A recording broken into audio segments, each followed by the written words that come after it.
What's up, guys? How's it going?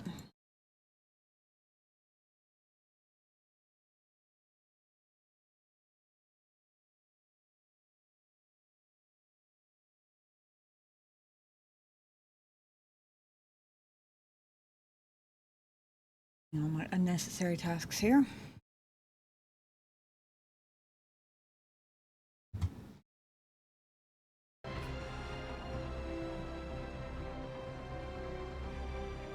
Hey, Genovi. Long time no see.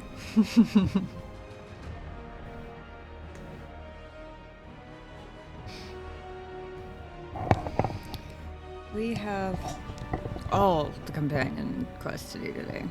I finished that one side quest I had in Treviso, and that is all I have done off stream this week.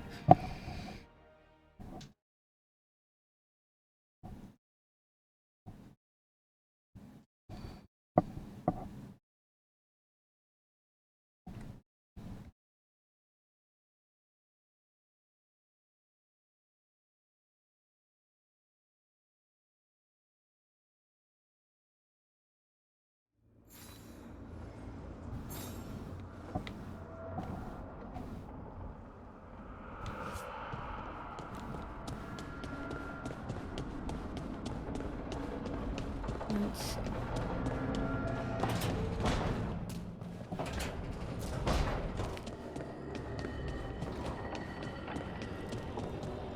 Real quick before we do that, though. I have already forgotten what outfit I'm wearing. Oh, yes.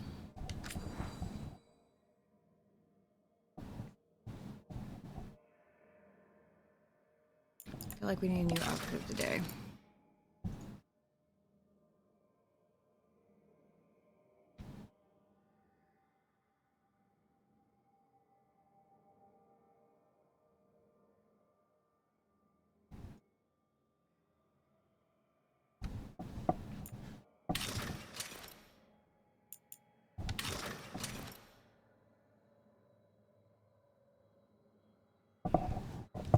You know, as crazy and questionably defensive as this armor is, it actually looks really good on my rook.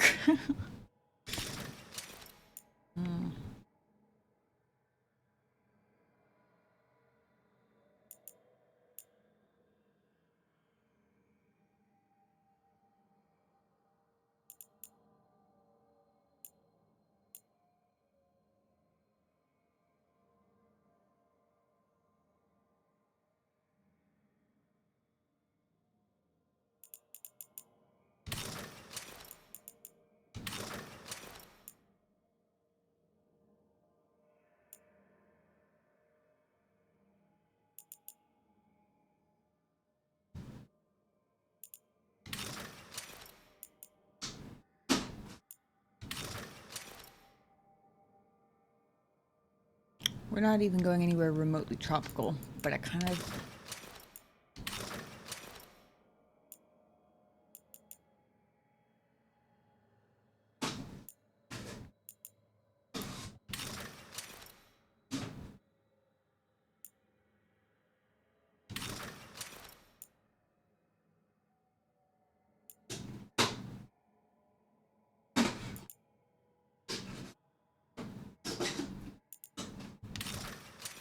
You know what? Why not?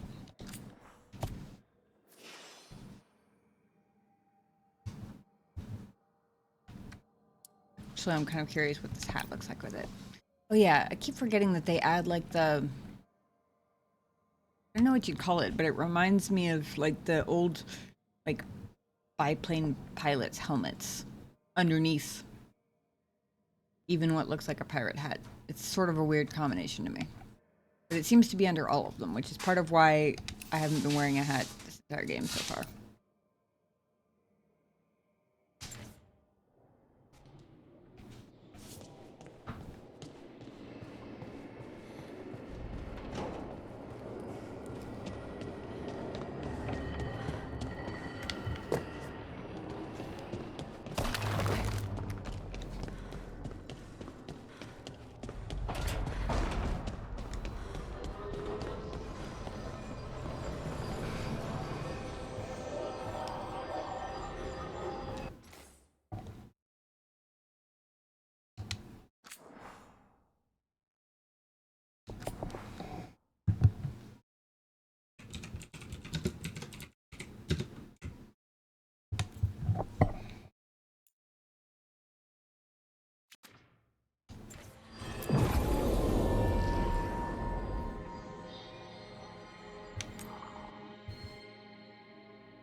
I never know whether they're gonna let me keep a second companion or not, but...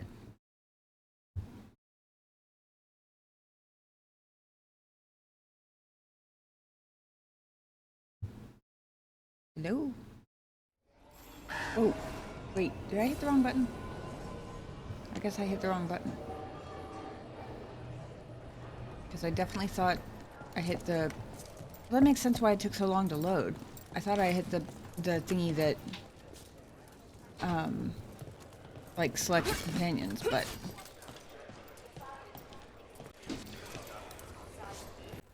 Okay, let's run some more practice. Hey, Lucas B, welcome in. How's it going? My goodness, we're a little laggy tonight. Also, this looks like incredibly uncomfortable ground to be running on barefoot. My rook has feet of steel, there, apparently.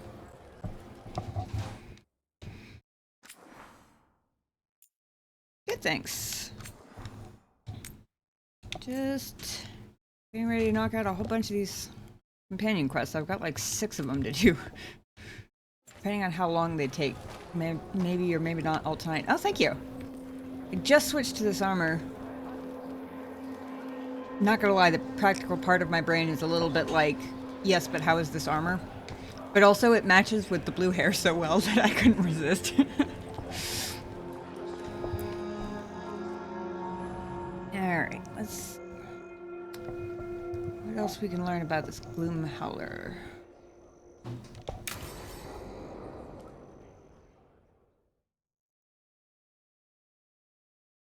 I know, right? It was actually completely by accident, too. She's had the blue hair the entire time. And she's a Shadow Dragon background, so it's not even like I was matching it to the Lords of Fortune armor or whatever. Those feelers I put out about the Gloom Howler turned up something. Evka, I got your message. I figured you'd want to hear this. This is Davrin and Rook. You can trust them. What's your name?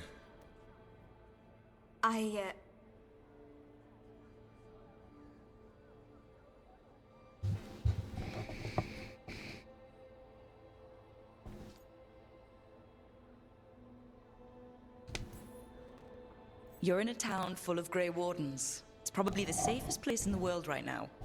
How can we help? My name's Valya. When I heard about Weishaupt, what happened...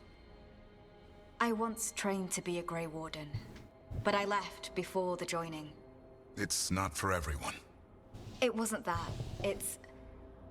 I'm the one who found the Griffin eggs before they hatched. I've got about 1,000,000 questions. Yeah, I bet he But does. why come to us now? I knew some of the Wardens who were caring for the Griffins, Remy and Lancet. I think I know what killed them. The Gloom Howler. It's a Grey Warden, isn't it? An elf. But that's all we know. Yes. Her name is... What? I'm not gonna lie, that shot of Rook, the lighting was really crazy there. Isaiah. I found her diary. She was a mage. She blighted all the Griffins during the Fourth Blight. What? Upon direct orders from the First Warden at the time. What? She had no choice. I wonder if this girl knows that she just dropped, like, massive nuke of Warden lore here. At least, I'm pretty sure it's a massive nuke of Warden lore. Currently working on a Davrin romance. I wasn't 100% sure at first. I flirted with some of the others too, but I'm pretty sure I've settled on Davrin at this point.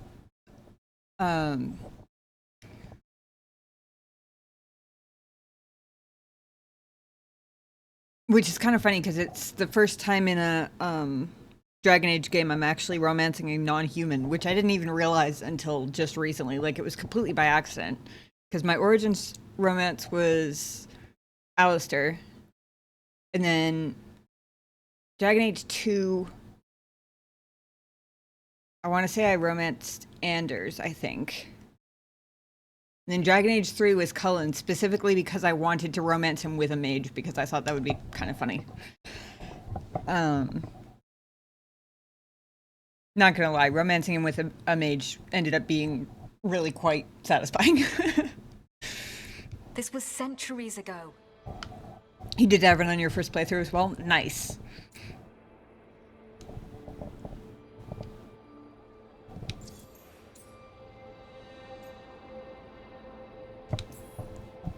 Why would they do that?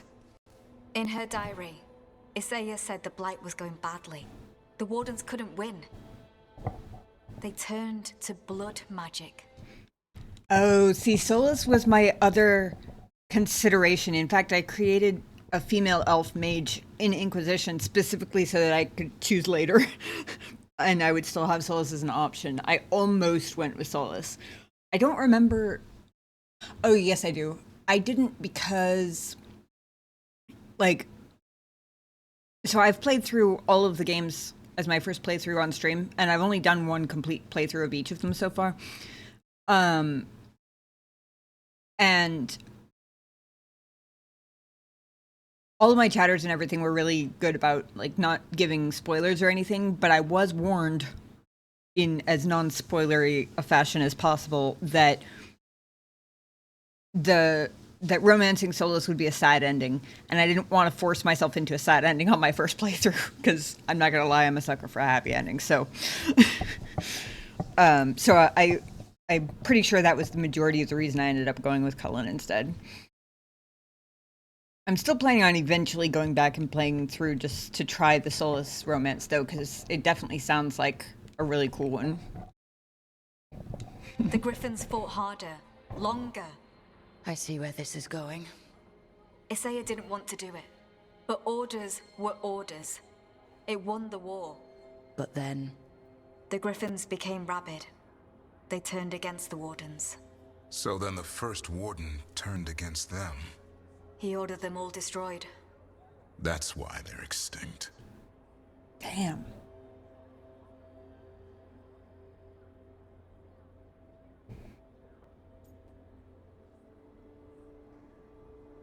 It was very cool. Awesome. I will have to do that second playthrough at some point then. Doing a second run of this one. Just Nev is my romance. Nice. Nev seems really cool. I could see her being a little intimidating, I'm not gonna lie. But she seems really cool. She and Lucanus have started flirting in this playthrough, and I'm enjoying watching it quite a bit. Also, Tosh and Harding flirting with each other is freaking adorable. I can understand why this Isaiah is so pissed. She felt betrayed by the Wardens, forcing her to do it. As penance, she hid the remaining eggs with a protective spell. I followed the clues and found them. That was 400 years ago. She shouldn't even be alive. Her last entry said she left for her calling. Then she's probably in the deep roads. Blighted. Twisted. Hassan? Aww. I was there the day you hatched. You've grown. Okay, this is cute.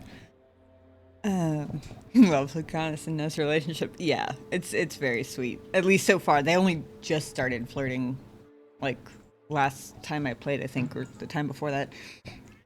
I seriously considered Tosh. Tosh and Emmerich were kind of tied for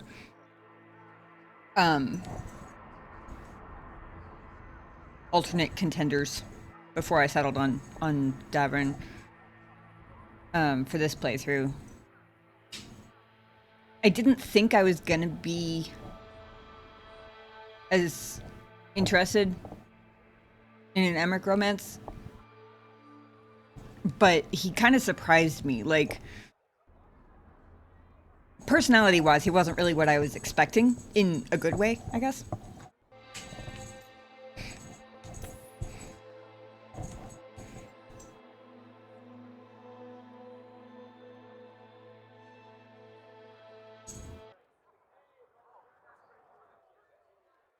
Hello? I selected a dialogue and everybody's just standing there enjoying the scenery. Right along with his stomach. Right out of the nest, he ate everything in sight. I remember feeding him gingerwort truffles as a baby. Ah, so you're the reason Davron's been hunting mushrooms instead of monsters. Anything for the prince.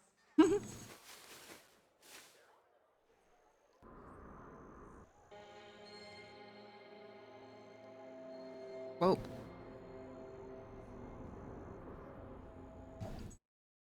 I don't know why the audio cut out there. I'm guessing it's a game bug because I didn't change anything on my settings. He's also very handsome, so that helps too. It does, yes. But I could have easily seen him going the, like... I feel like it would have been almost too easy for them to go with the, like, creepy, mysterious sort of archetype necromancer for him, and I'm really glad that they didn't.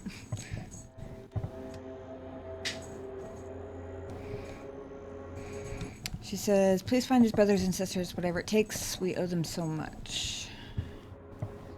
Don't know why I still don't have... Count on it. There we go. Stay safe, Hassan.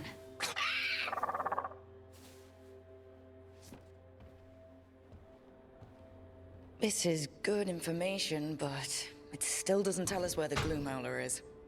No, but the other wardens will keep looking. The Gloomhowler is Seiya. Can't hide forever.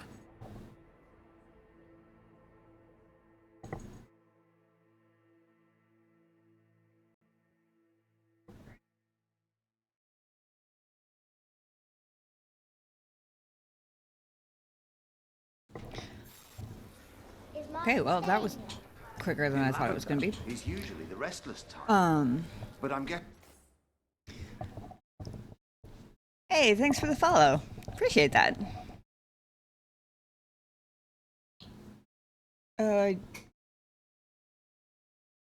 Don't know why my... Oh, there it is.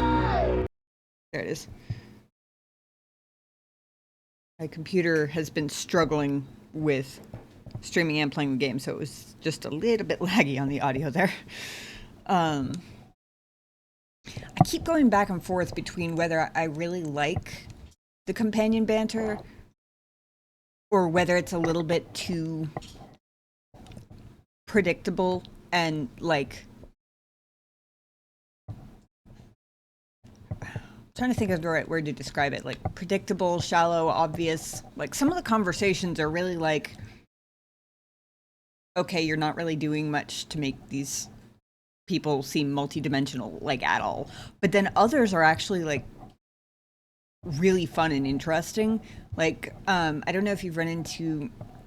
Tosh and Lucanus have this whole back and forth where apparently Tosh really looks up to the crows and is kind of inspired by the whole, like, reputation of the crows, and she loves that they wear capes. And there was this whole really funny thing. Actually in the same boat. Some of them are good, but some, especially for Harding, I found to be super uninteresting. She sounds like she's trying so hard in some banter. Yeah.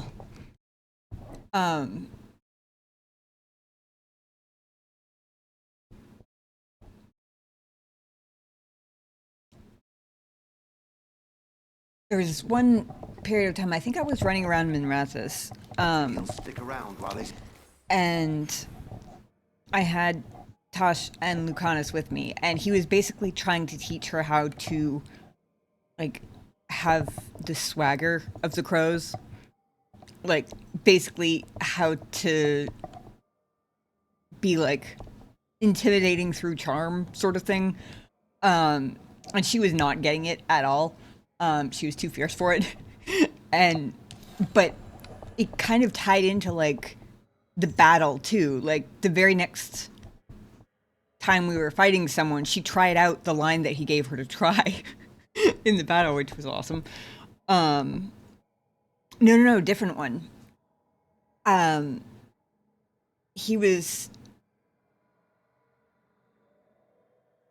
like, he was saying, like, when you stab somebody, you look, you know, their companion in the eyes, and you're like, the crows send their regards, or whatever, and you're supposed to, like, smirk and look unbothered, and she wasn't really getting the whole like suave charm part of it, and he was like, well, there's more than one way to be intimidating. You could try roaring at them instead. So she gives a roar, and he's like, oh, yep, that'll do it. But then she tries it out on the next one, or on the next battle. One of the specific lines he gives her as an example. You do remember that? Tosh is so faced. Yeah. Did you read the one of those conversations unlocked a codex entry that was like things her mother has told her about the crows? That was a really funny one to read through. I guess I'll just go in order here.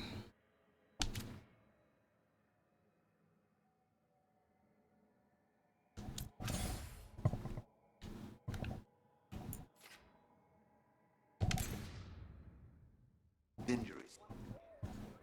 And her whole example of like, oh, she doesn't tell me those stories anymore. And when he asks why, she's like, well, she caught me in the middle of the night standing up on the roof with a butter knife in each hand and the tablecloth tied around my neck like a cape. I was laughing so hard because that's totally something I would have done as a kid. Oops, wrong button.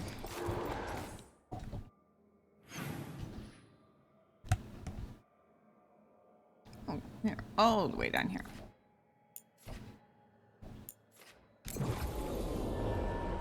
Yeah.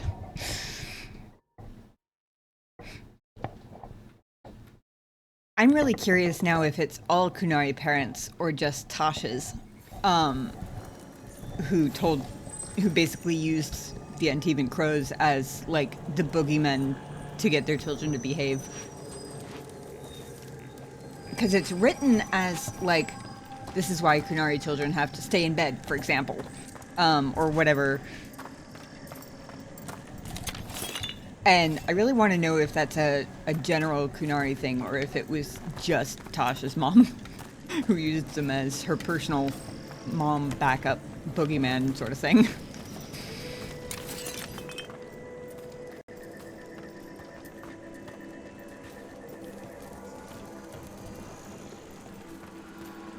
Greetings, Rook.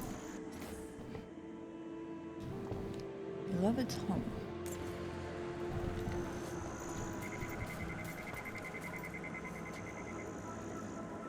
I get the feeling it might have just been Tasha's mom. Can only imagine what Tash was like when small. Yeah, I think any parent, honestly, would have needed some boogeyman stories as parental backup with Tosh as a kid. Wait.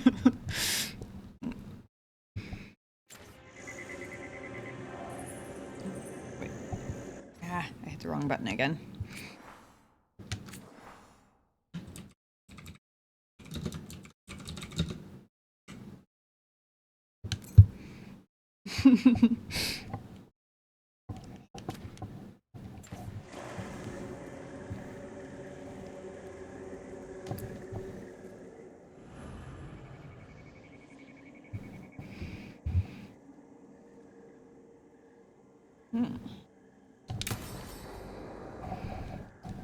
Let's see what secret ambitions Emmerich has for us. Or has to share with us, I suppose.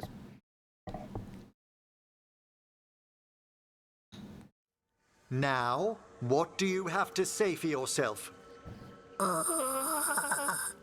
Did I miss something? Since we're here to gather flowers for the dead, I thought I'd teach Manfred some plant names. But I just caught him attempting to wade into a rose bush.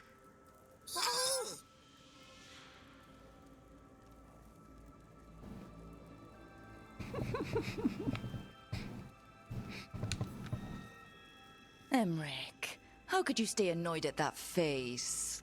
Skull.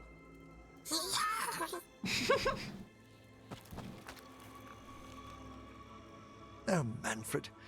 Whatever will happen to you if I pass on? If? Ah, there's something I'd like to talk about. Do you know what a lich is, Rook? Lich. That's Old Tavine for corpse, isn't it? It's also D&D for trouble. A lich is a mage transformed into one of the undead while retaining their true, original consciousness. The idea fascinated me when I was younger.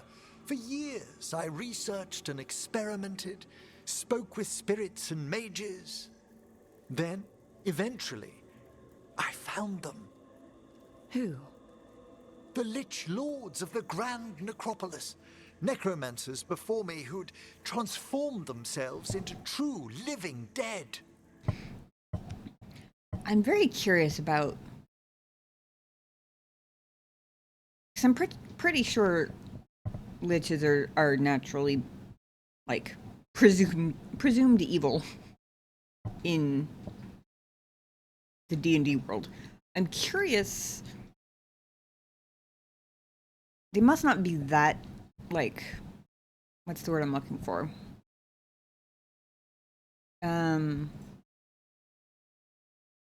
That big of a no-no, I guess, if he was able to research them that young, but...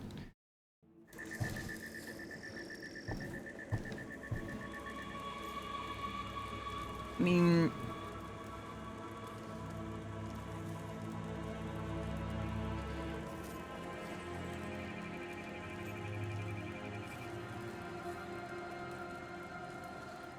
I like the humor options in this game because a lot of times they're sort of quasi-neutral in terms of like not expressing encouragement or resistance toward a certain thing. Like continuing the conversation without being like, oh, that's cool, or you're fucking kidding me, you know?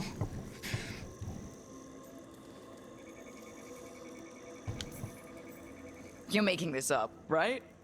Rook, please. That's not what I meant. I've told so few people. Sorry. The Liches are the great protectors of the necropolis, bulwarks against forces that threaten creation. After years of tests and rituals, they granted me my desire, the right to attempt lichdom.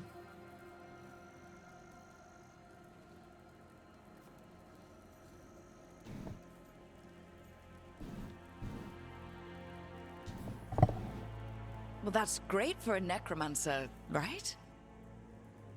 It is a singular opportunity. Good? Lichdom is an incredible honor. See, that's where I was a little bit... I was trying not to let my D&D brain influence my dialogue options more than necessary, because I'm pretty sure liches are generally, like, universally presumed evil in the D&D universe, but it doesn't necessarily mean they are in this universe. And now he's telling me it's an incredible honor, which would not have been what I would have expected, but fair enough. I guess it makes a certain amount of sense for a society filled with necromancers. Mortality, prestige, the most hallowed ranks of the Watchers, as well as a chance to be of service past my allotted years. But there are considerations.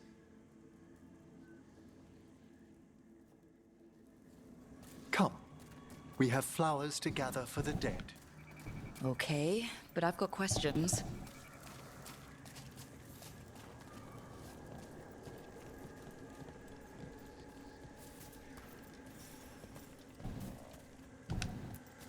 Blue creepvine.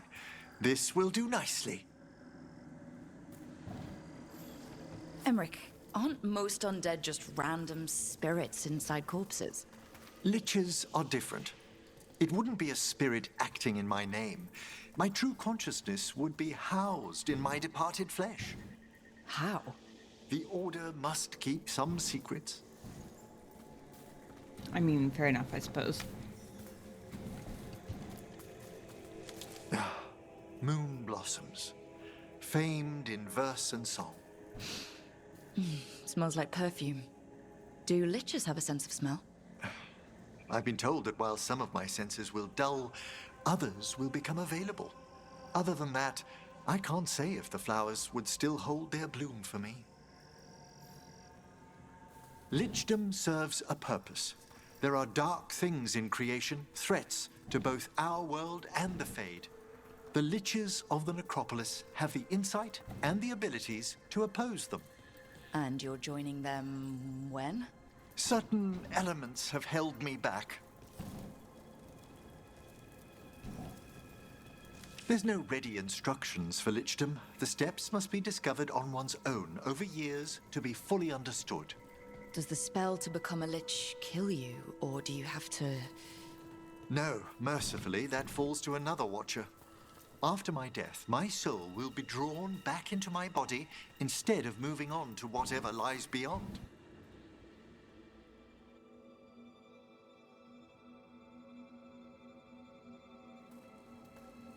So, what's holding you back from Lichdom? Even with all my preparations, there's a chance I could die permanently during the rites. What cowardice!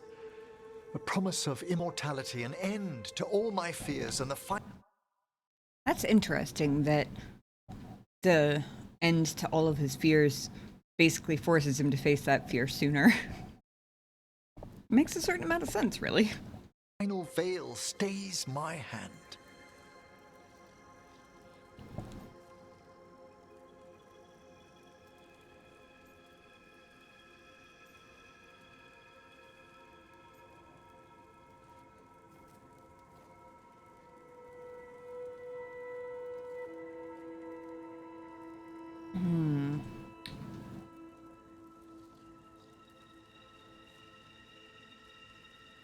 From what he's describing, it does not sound like liches are evil in this world. In fact, it sounds like they're kind of like superpowered good guys, so to speak. I'm debating between...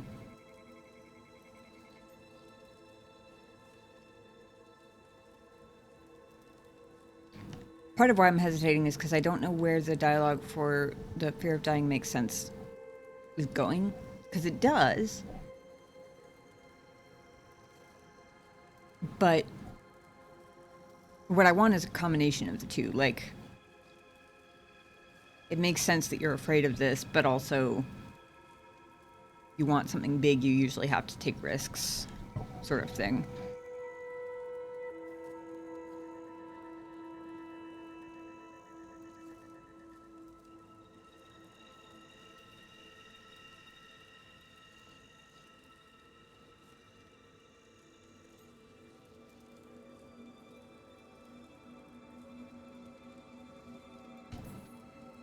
If you want Lichdom that badly, you have to go for it. I always thought I'd find the courage when I grew older. Traditionally, candidates for Lichdom face one final sifting of the soul. If they avoid it, you saw my old colleague. Hezenkos. She's a lich. A half-lich, though that hasn't diminished her powers. Until I stop her plans, I won't possess the peace of mind for Lichdom. Why don't you select the next flowers, Rook? Sure. So what's a half-lich exactly? Johanna attempted the rites of Lichdom and failed. Stuck in her in-between state, she is supremely dangerous, but can't learn any new magic. No wonder Hezenkos was shouting so much. Oh, she's always been that way. What about the sifting of a soul that Hezenkos avoided? The spirits of the Necropolis judge whether a candidate is worthy of the power and responsibility of Lichdom. How'd she become a lich without it? I shared some knowledge when we were colleagues. She apparently put together more than I knew. It would be just like her to skip the rituals, the cleansings, the preparations of the soul. For a watcher, Hezenkos is pretty harsh on spirits. We made allowances because of her discoveries. Too many. Spirits are not things to be disposed of. You really care about them? This. So she was full on an A-plus student in terms of book stuff, but lacked the moral code So susceptible to that the they'd want world's to go with it, I guess. whims, Rook.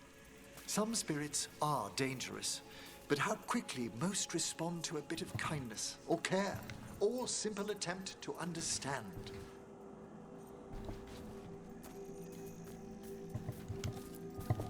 For all she's done, I can't condemn Johanna for attempting lichdom. That freedom from mortality, that divorce from fear. And of course, time to read all of one's books. Of course. But how she's abused her abilities. Are my intentions enough to fare better? Worrying's a good sign. I mean, yes. Being worried about it is an excellent sign. I don't think anybody who lacked the morals, or who had that moral lacking, would be so worried about lacking it, if that makes sense.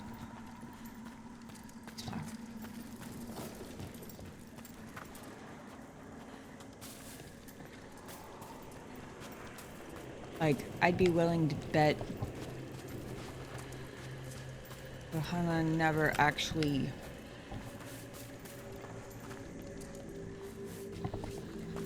I bet it never actually occurred to her to worry about any of that. I bet she might have worried about, like, whether people thought she had enough, but only because they might, like, stand in her way.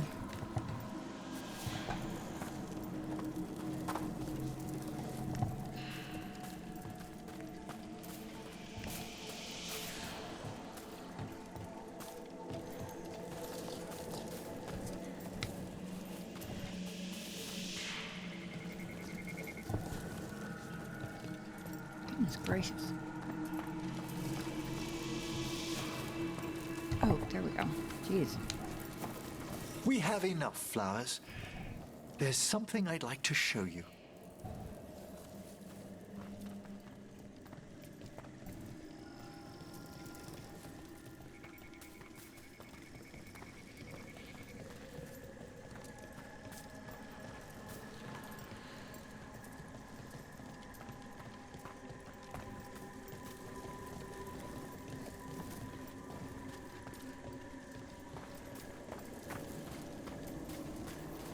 Here we are.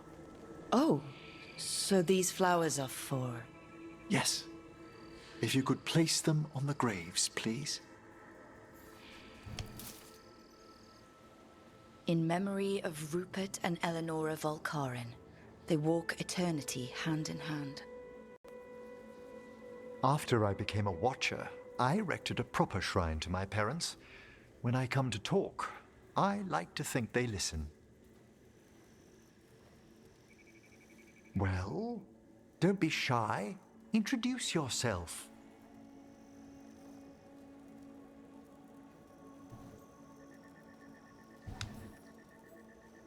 Rook, it's a pleasure.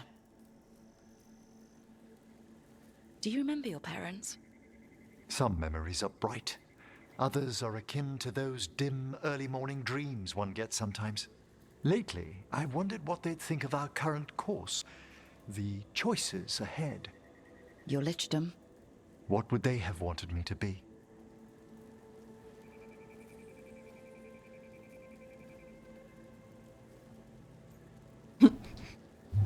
Good question. No idea. Not very helpful of an answer. I can tell you what I think they'd want you to be. What's that? Happy. You could always speak with your folks, couldn't you? My parents last saw me as a boy. By the time I mastered my corpse whispering, I was a man. If I woke them, there might be a flash of recognition, or... Besides, if I speak to too many other spirits, Manfred might grow jealous. Can't have that. He'd be impossible, I agree.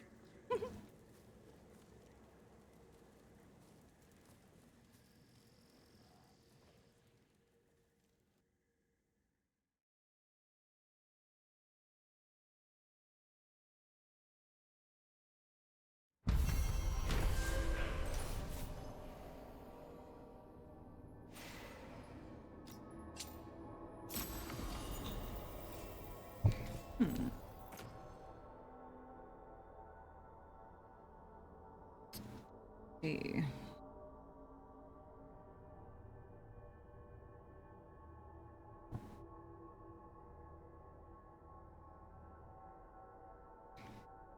I mean, critical hits is good, but also cooldowns are just top tier for me at the moment, I think. Maybe it's just because I haven't had the the care or the mental energy to delve into all of the many statuses and conditions and things, the minor ones. At least not this time around. Maybe next playthrough I'll focus on conditions and stuff more.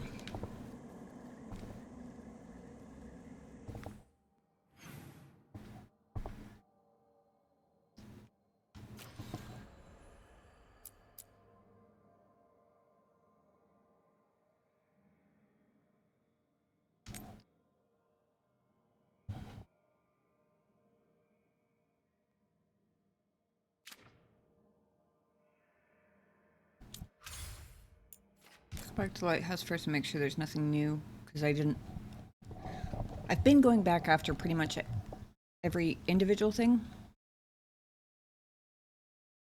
because even if there aren't like unique conversations for me to have with people, there are other people's conversations to eavesdrop on. But I didn't go back after the last one, so oh, Tavern has a thing, that makes sense. Pretty sure other companions quests wouldn't lock you out of picking up a quest from, like, I'm pretty sure doing Emmerich's wouldn't have ever locked me out of picking up Davern's next one, but you never know. Better safe than sorry anyway. Oh. Requisite Assam pets.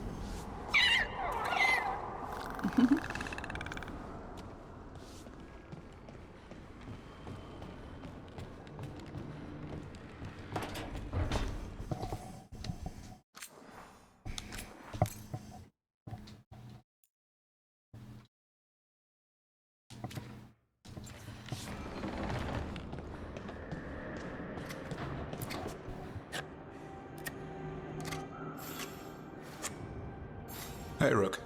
I was planning to take Hassan to the woods in Arlethan soon. Want to keep us company? Sounds good to me.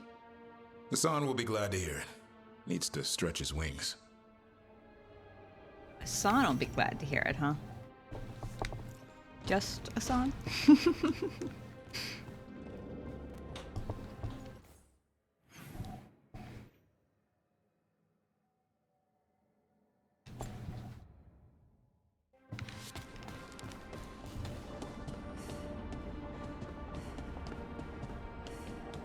See what these guys are up to.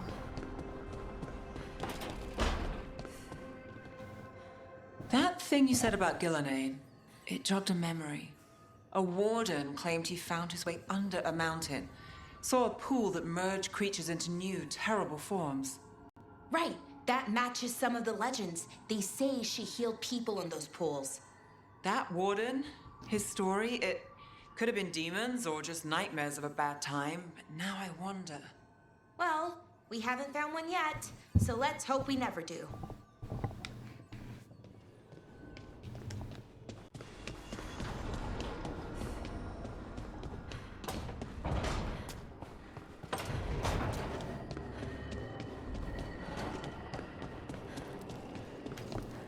Have you learned more of what Ilario's planning, Lucanus?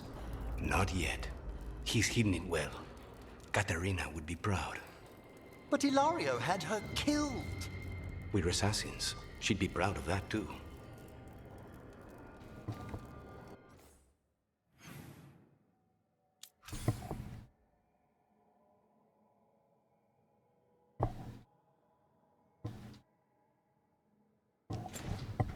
Alright.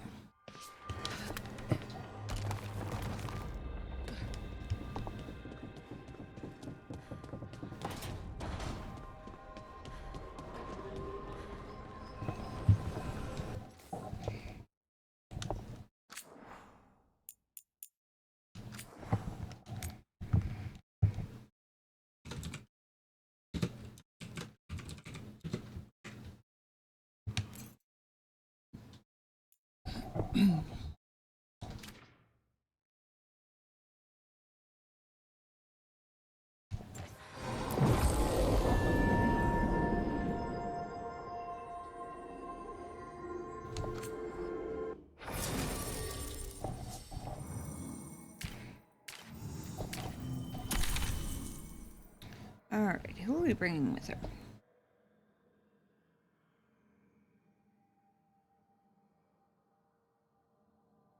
It might not matter because we might not have a whole lot of time for banter, but...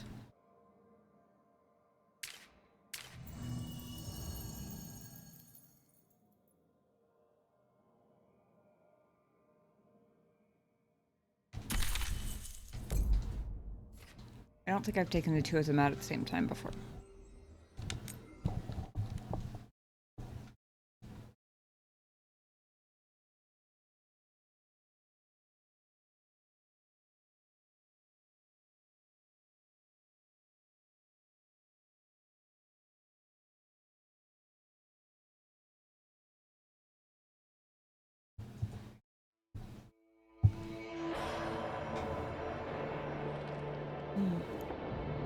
Shoot, let's change my title.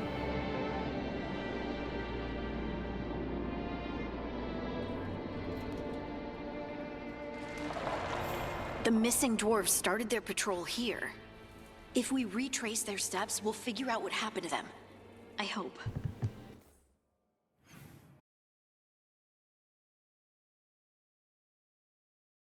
One second.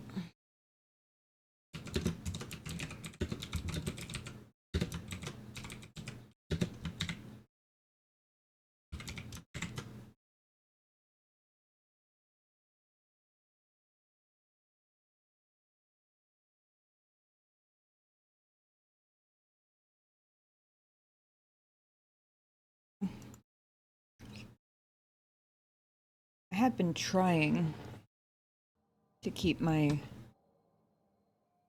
stream title up to date as much as possible so that anybody who hasn't finished their first playthrough can thus avoid spoilers as they desire.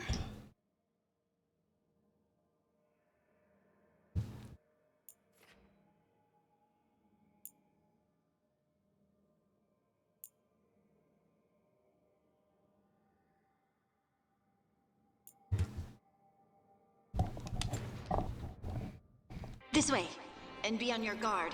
I don't know what we'll find here. Got your back. This way first.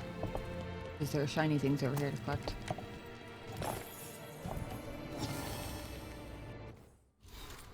Pillars of Kalsharak, an ancient manuscript. We are the living memory of our ancestors who dwell within us. We remember and are not alone.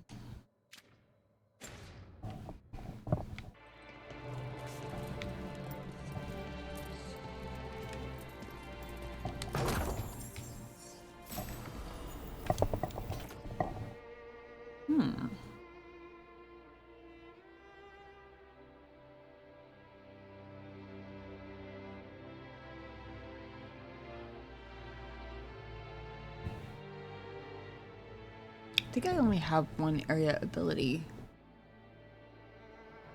That's the swirling vortex of necrotic blades or whatever. I don't remember what it's called.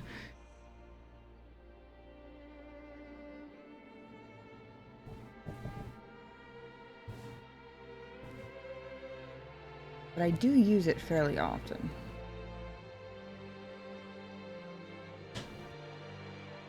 I'll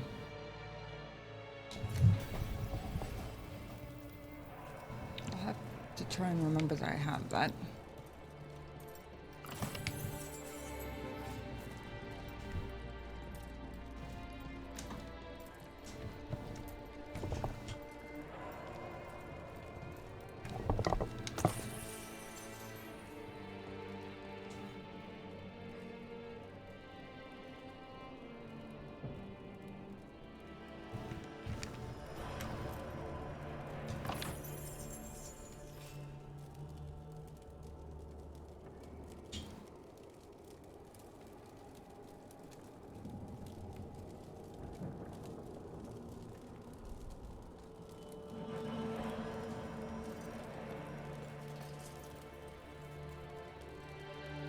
I got a cat hair or something in my eye there for a minute.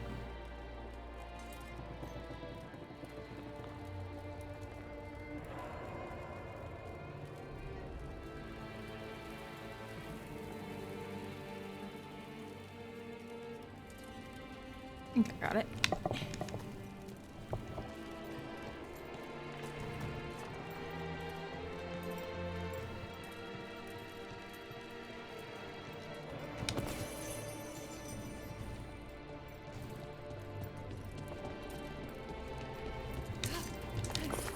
I hit A way too early there. Aha. In doubt, check all the corners for shiny objects. Say that, and I almost missed this one.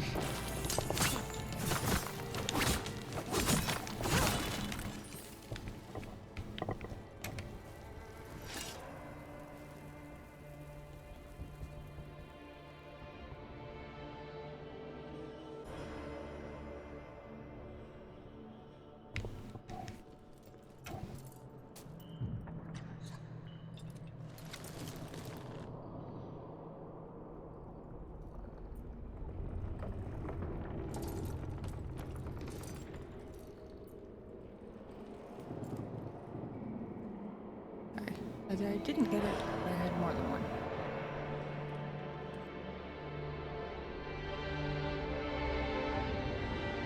Honestly, they're probably equally likely there.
Alright.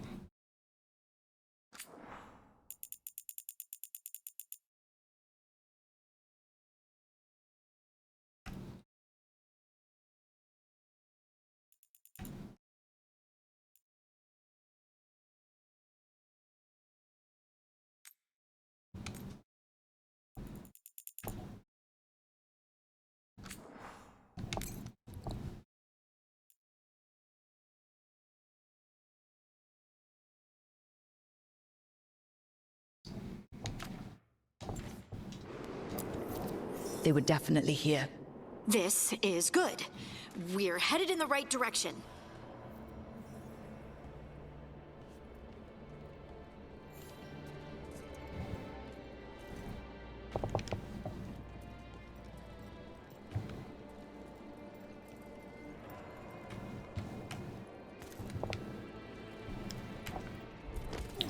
Okay, usually they do the, like, quick stop and arm wavy thing when you're about to walk off an edge that is gonna kill you. They didn't do that, so I kept walking. And I was mistaken. Also, I've just realized I'm in the least covering armor in the mountains with snow. It's a good thing temperature is a non-existent issue, except when it comes to magic damage, I suppose.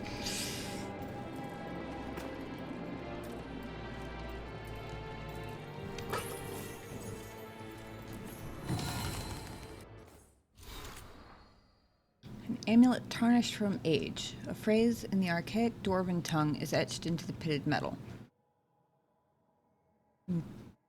Graitas Shabatal Batunosak Atretum Parsas Vel. I recognize Shabertal and Atretum. I know that Shabertal is that one dwarf group from, I want to say the DLC in Inquisition. I don't remember what Atretum means. I just know that I recognize the word. Kalshrok sign. Stone sign with directions. Left by the Kalshrok dwarves to mark an entrance into the deep roads. The entrance to the deep roads is through here. Let's go.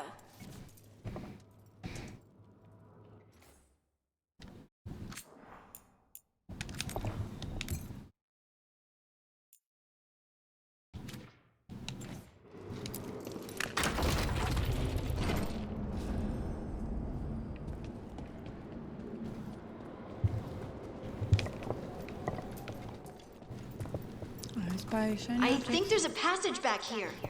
Stand back. I'll move this rock aside.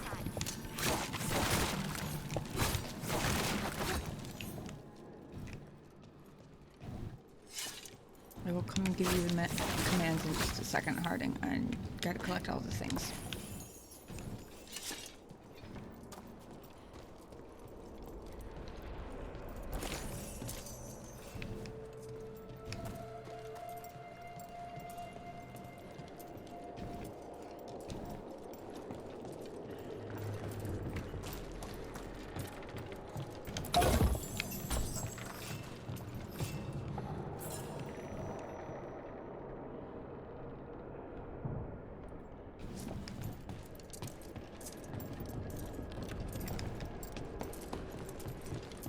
Oh, that was actually just gold.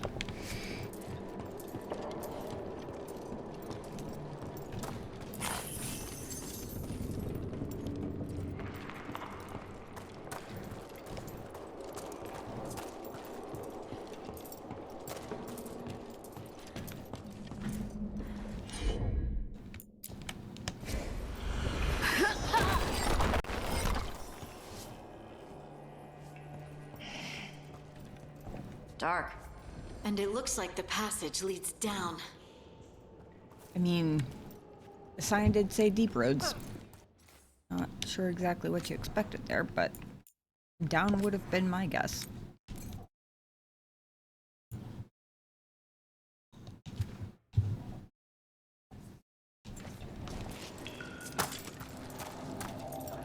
Oh, slide.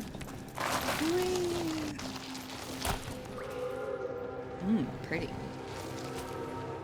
I was fully expecting to just go straight over the edge there.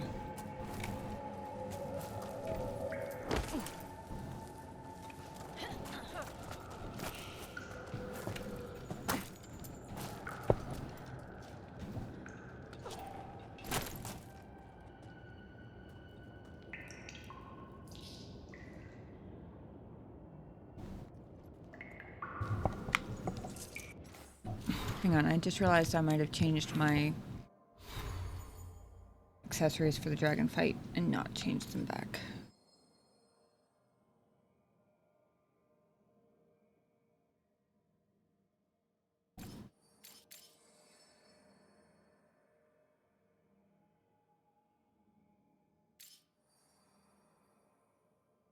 Oh, maybe I did. Okay.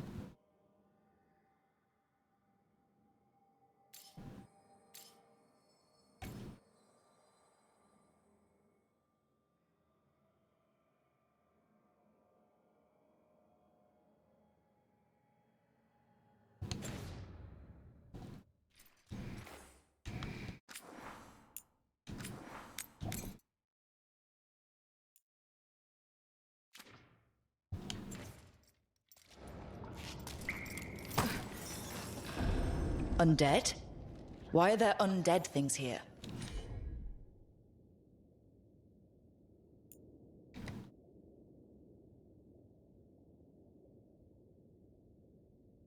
Thousands have died in the deep roads. That's not what I asked.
might belong to one of the missing Kalsharok dwarves.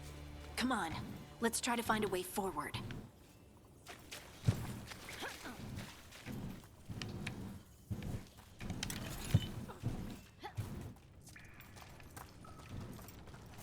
Oh, that's just actual gold. We should head this way. Harding, if you please. I love how Rook's talking as though she knows anything about how to navigate the deep roads. Like we're not all just guessing here. We should go this way, for sure.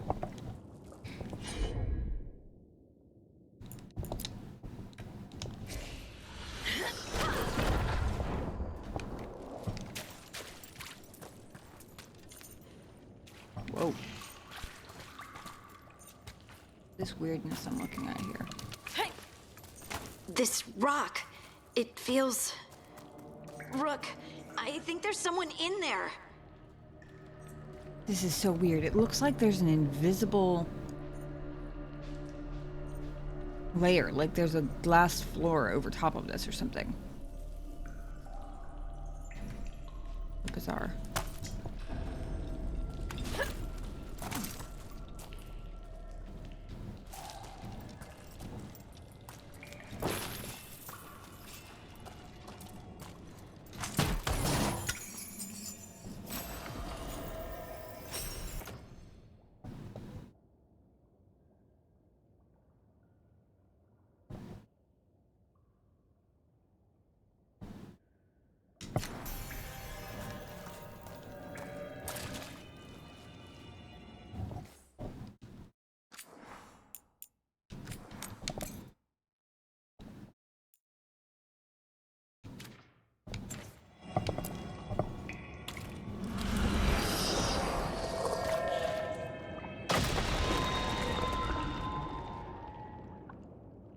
Okay then.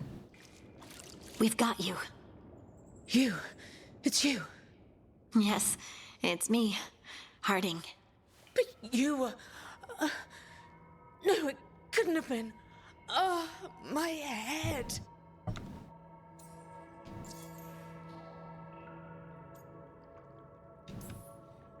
Can you tell us what happened? We were on patrol. Stolgor thought he heard something. Someone weeping, he said. He left to investigate. Never returned. Soon we all started to hear it. The weeping, the whispers. Something took me as I rested. A shadow tinged with red. The last thing I saw before suffocating darkness.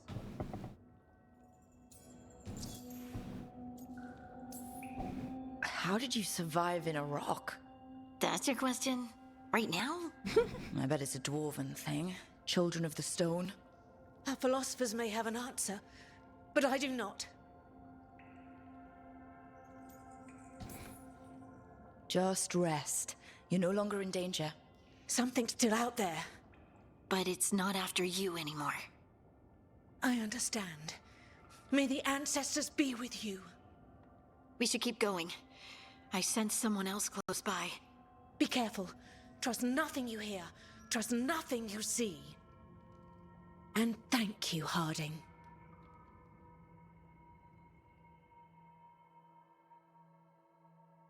Stay here. You'll be safe. Come on. I know there's more missing.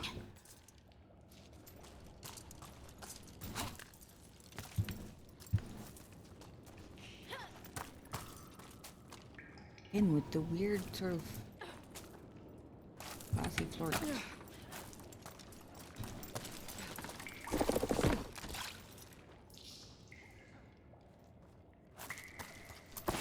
Oh great.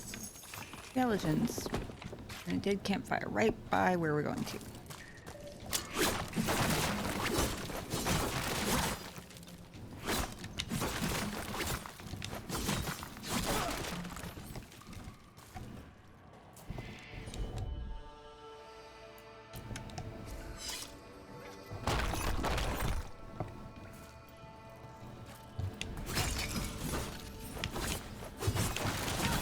Well, yeah, I forgot that,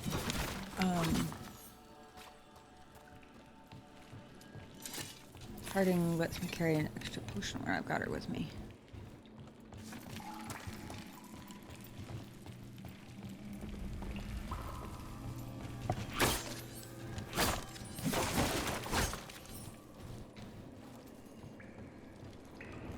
Looks like old mining stuff.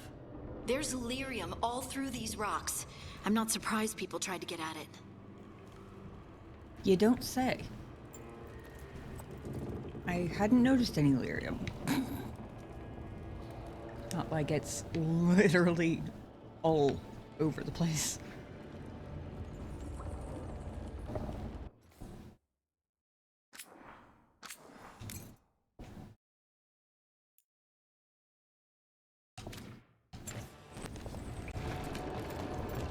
For a second I was about to try to jump that shadow because I thought it was a gap.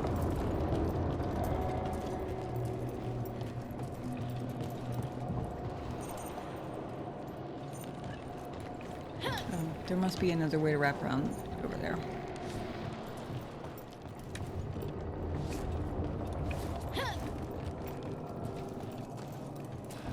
Those scuff marks. That looks like someone was Dragged off. We have to find them.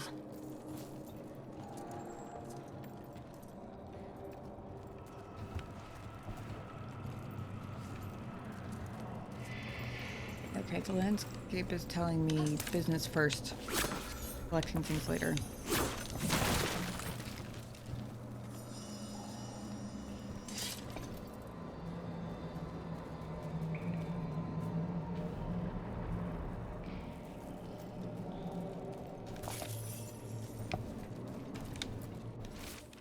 Horn journal. It should have been a routine patrol. Then some of us started hearing things and seeing things. I think there's something down here with us.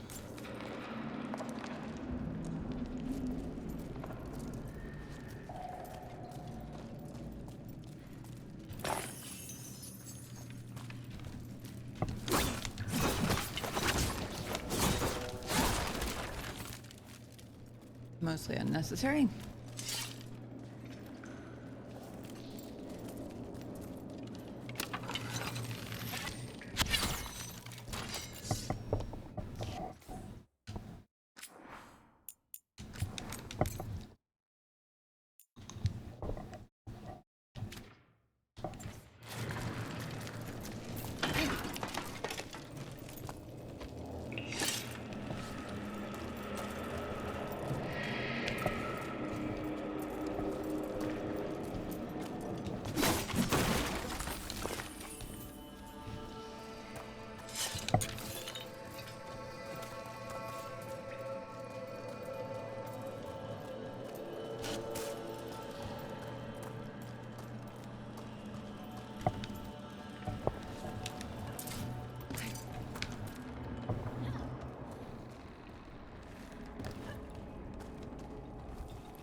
There's someone close. I think I can feel them. Keep looking. Wait a second. Did I miss? I thought those two areas connected. I did miss something over here.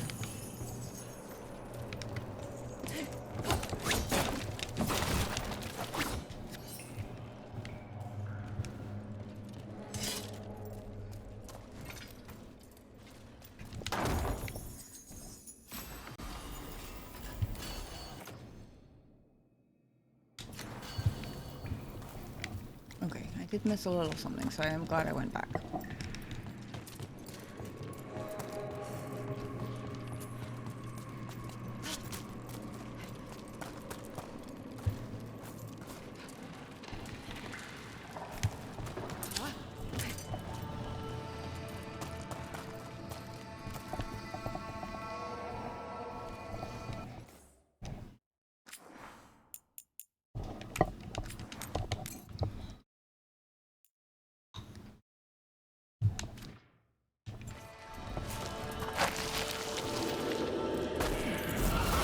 now demons?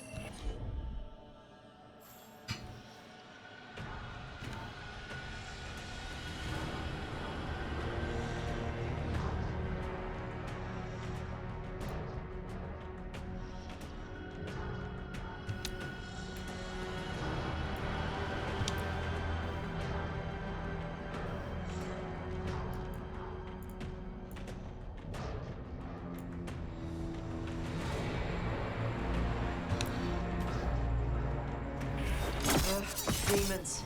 Something's got them riled up.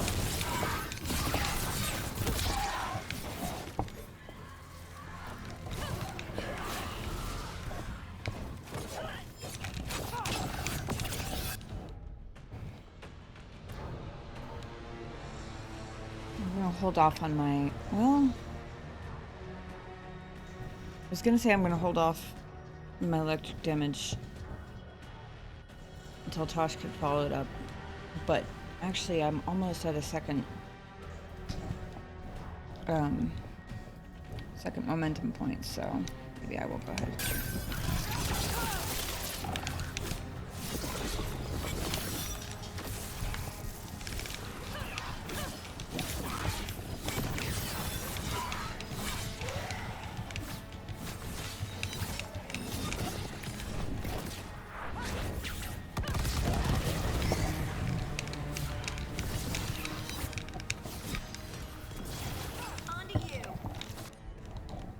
There we go.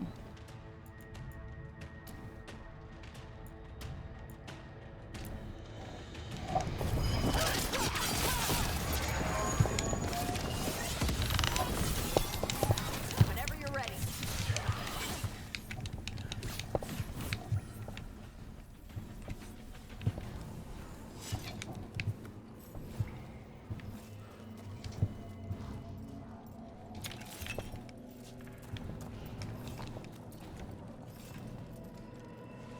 Yeah, gotta look around for shinies.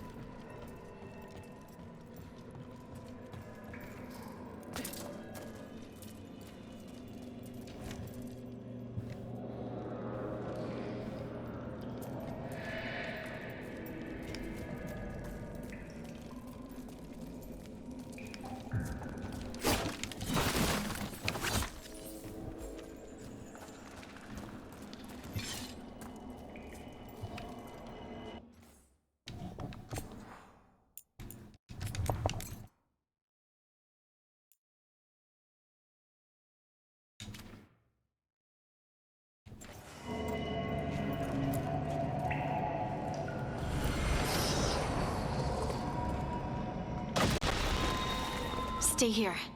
You'll be safe.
to go up. Let's look for a way to get there.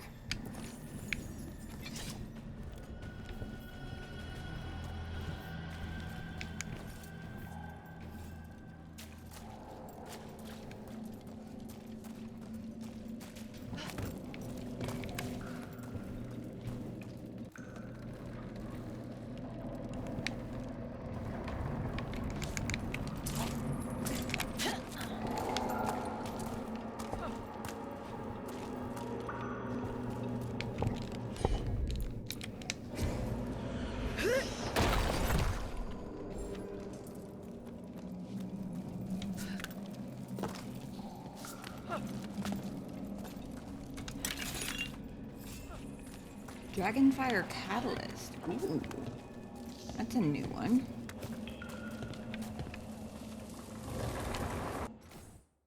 Pretty sure I've never run into one of those before.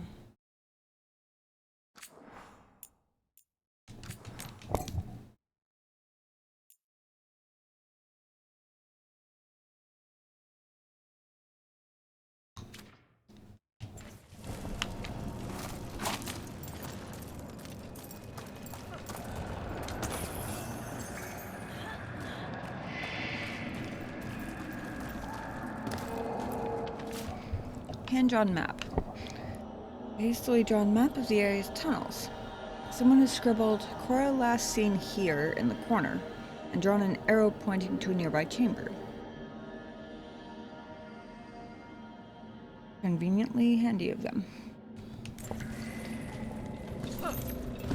Look, there's a way through here.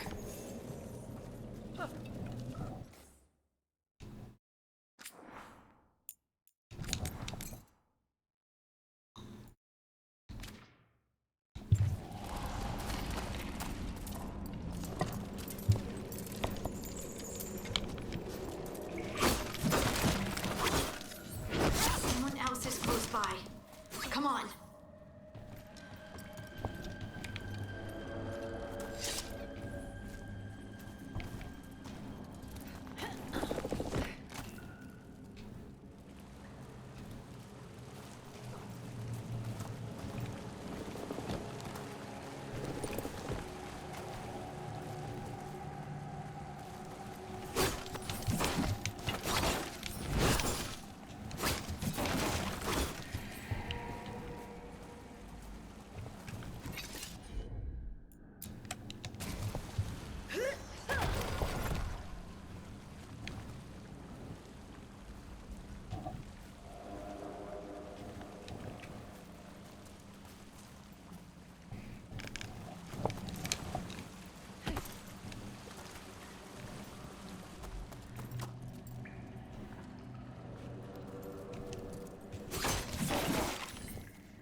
Ah.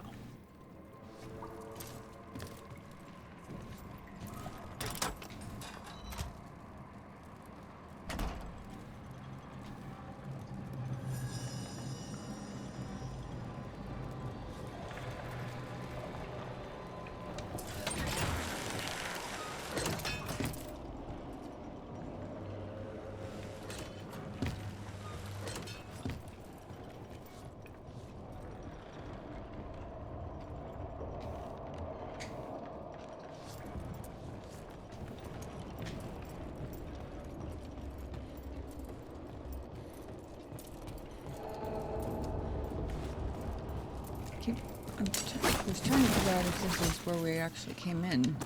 I mean, it is to some extent, but I think we were on the other rail over there last time.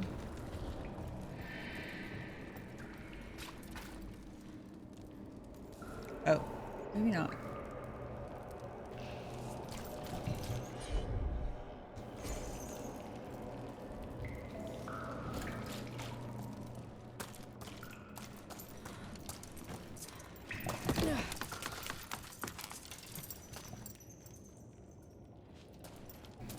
Oh, this is the way we came in. Okay. I got myself all confused.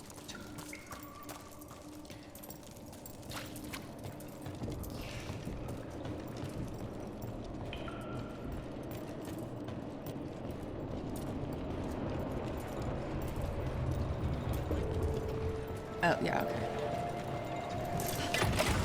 I was right about where we were, I just wasn't right about which way the entrance was.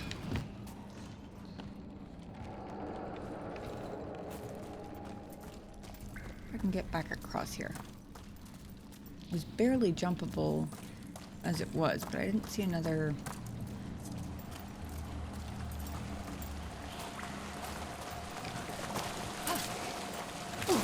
Nope.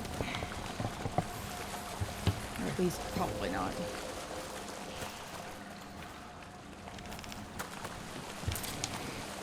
Yeah. I had to make sure it wasn't just my bad jump. Granted, the second jump was worse, but whatever.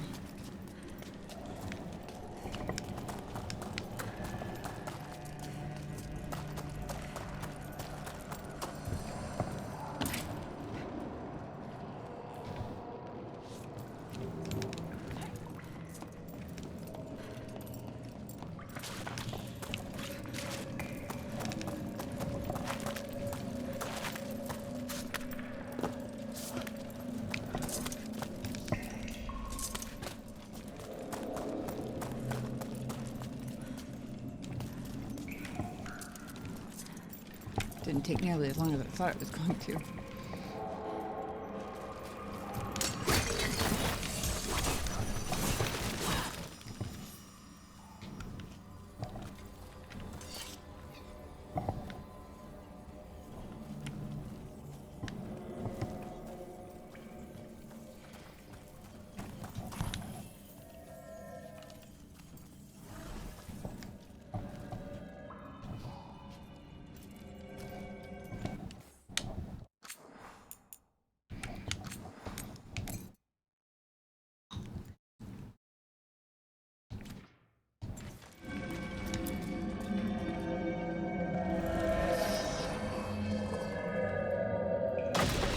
You're safe now.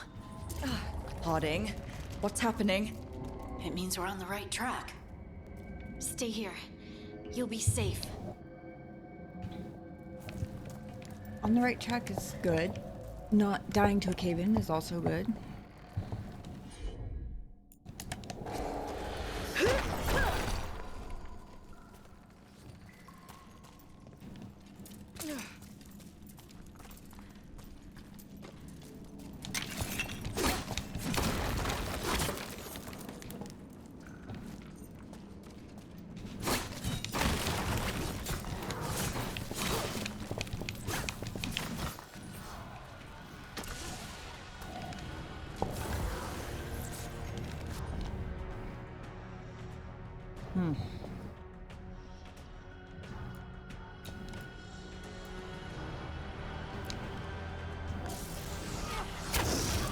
Loosen the lid for you.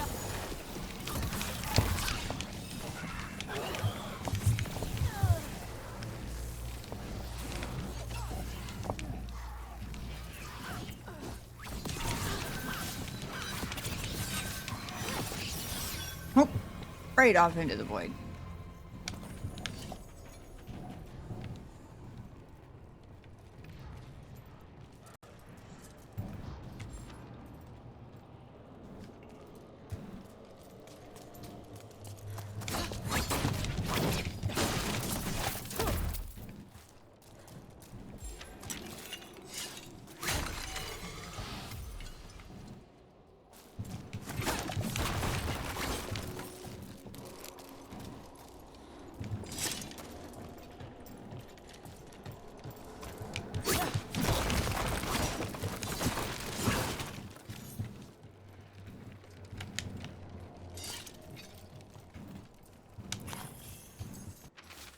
Scribbled warning. Tunnels are shifting. If you find this, turn back. Do not follow. Veilguard.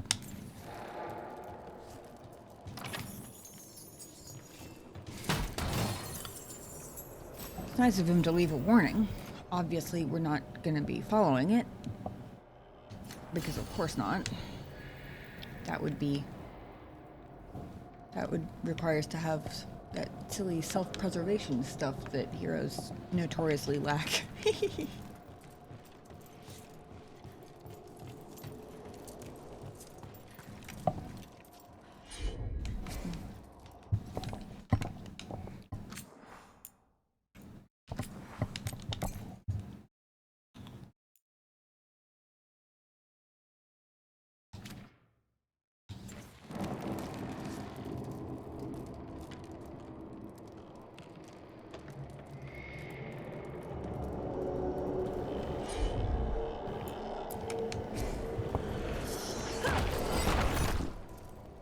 Blocked.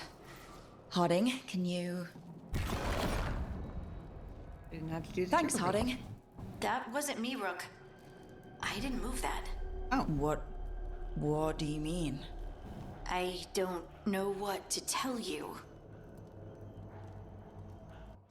Well, I guess that explains why I didn't have to do the trigger thingy on that one.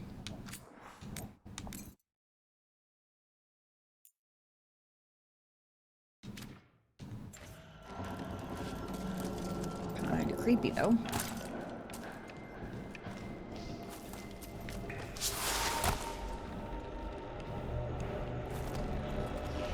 So much debris.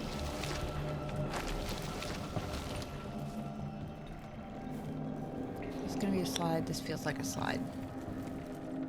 Oh, no, maybe not.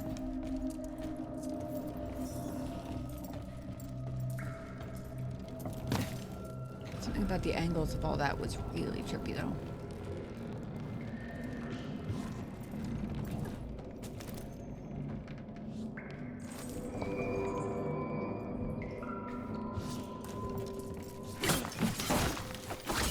Oh, I thought for sure they wanted me to break through that.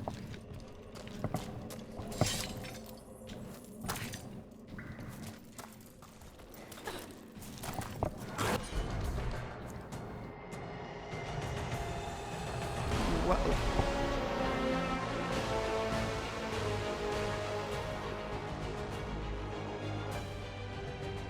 Epic battle music says we have reached the boss. Hold on. I gotta remember what my current runes do.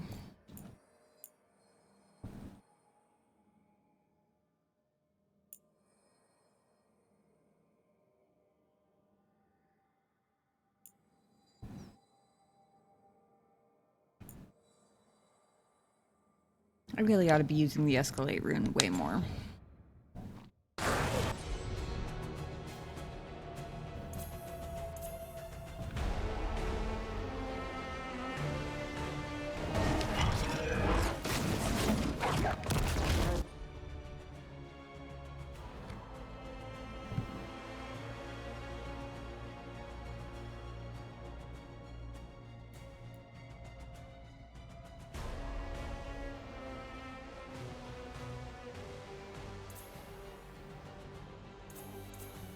Lyrium. It's...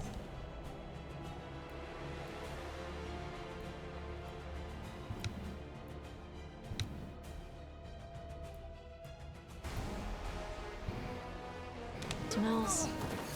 Oh.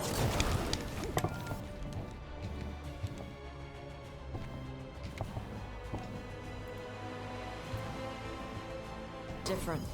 You can worry about that later. Demons coming.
I think this is the last one.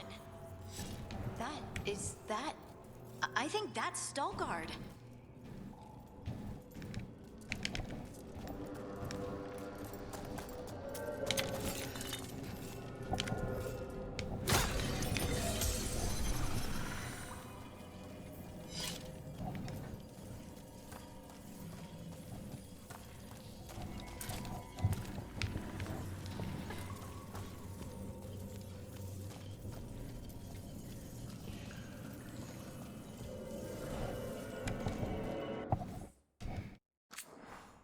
Doesn't seem like a great sign.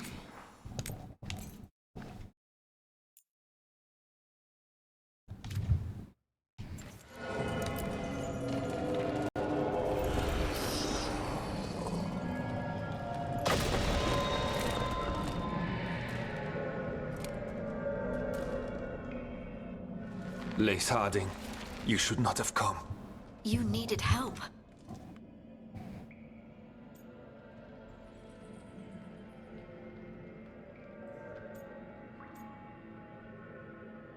There's something fun about identifying a trap and waltzing into it on purpose anyway. We know it's a trap. You still came. You fools. You magnificent fools. Won't lie. I take no offense to being called a magnificent fool. In fact, I rather appreciate that. What happened? The memory is clouded. I recall a cry in the shadows, and then nothing. I awoke in darkness, pressed against the stone. No room to even breathe. Time lost meaning. There was a voice in my ears murmuring in despair.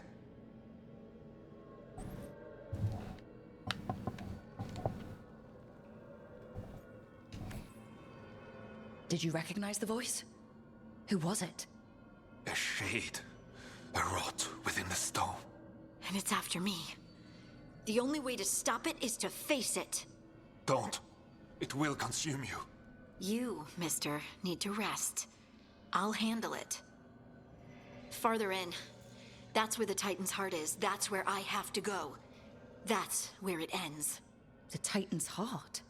Are we in an actual Titan? How do... I mean, that would explain the sheer amount of lyrium. I just know.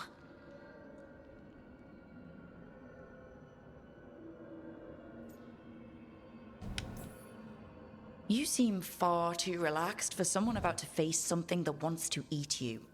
I'm terrified. Don't tell the others. I heard nothing. I'm ready. A+, Tosh. That's exactly what you should have said there.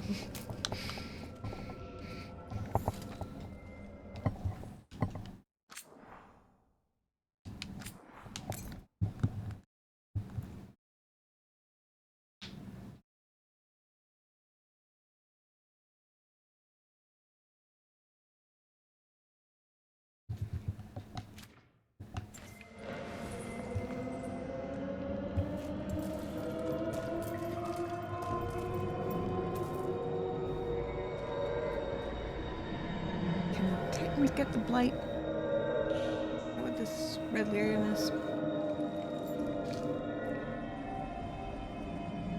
I feel like I knew this already, but I'm not entirely sure why. Or I can't pinpoint when exactly we learned this little tidbit.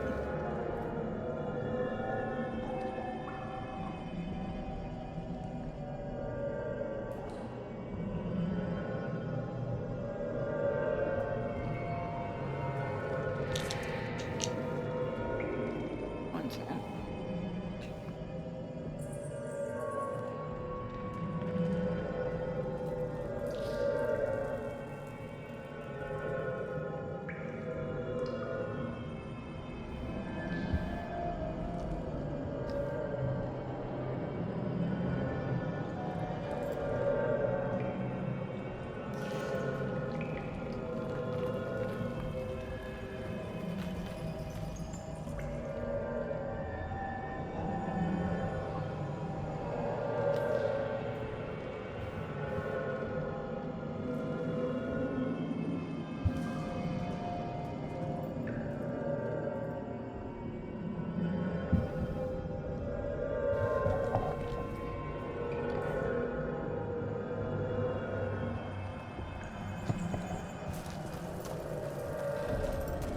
red lyrium's usually blighted. This isn't that. It's just lyrium that's angry. Great. Also, thank you for confirming that we knew this part already. Crystal veins. That's badass. Yeah, it is. Over there. The heart. That's where I have to go. Are we sure this heart isn't blighted? Because looks like it's infested with something. Also, I've never seen a Titan with a spine before. It's both kind of cool and kind of creepy.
This is creepy as fuck.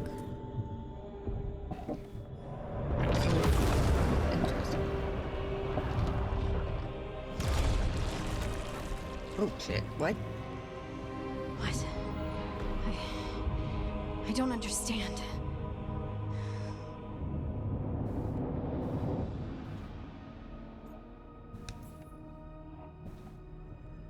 It, looks like you. All right, everyone, breathe. We can handle this. Look at me! Don't you remember? They broke us into 1,000,000 pieces, and this is all that's left!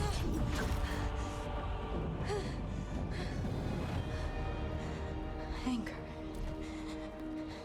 And pain. My anger and my pain. You cast me out! I couldn't bear it. I'm sorry. I'm so sorry.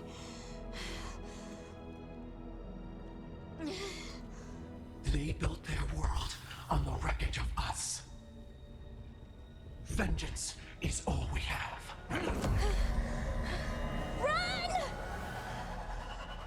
No. How about not a chance in hell? What's happening to her? She'll bring the cavern down, or worse, we have to get to her.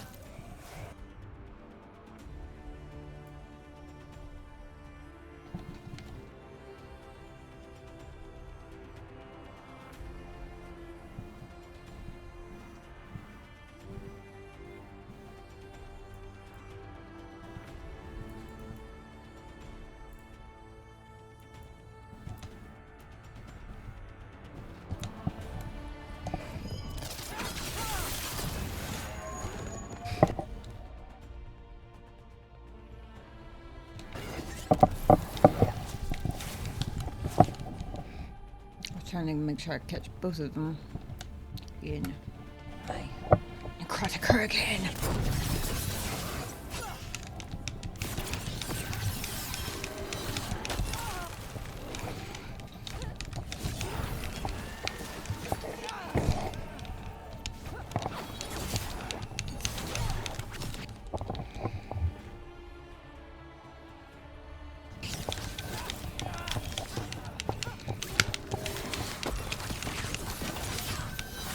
This whole place is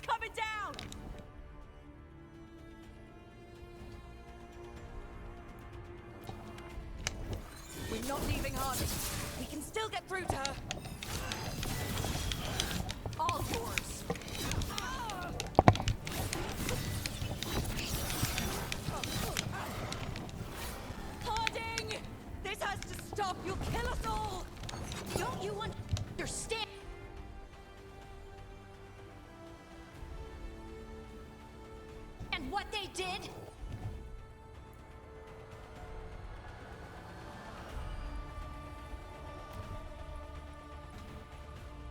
The elves ripped away our dreams so the earth would be still. Why should they thrive while we lie, broken and forgotten?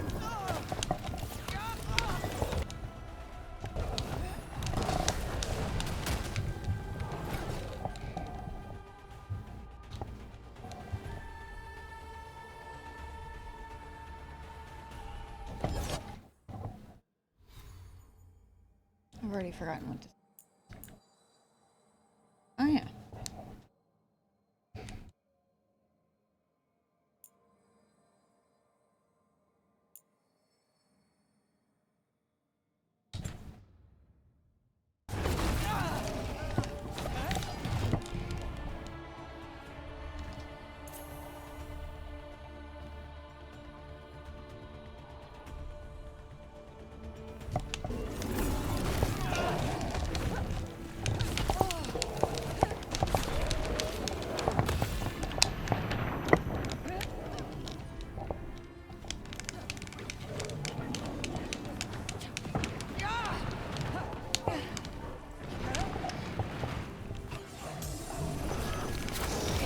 Got him ready for you.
Harding! You have to stop, or you'll kill us all! I told you to run! We don't leave people behind. I remember all of it. Everything the Avenurist This is a crazy shot. did to the Titans. And now the world will remember.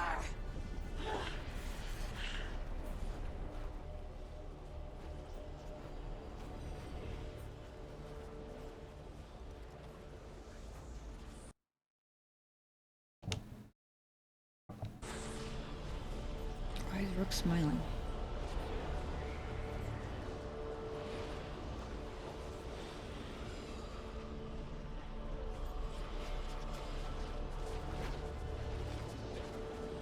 Interesting.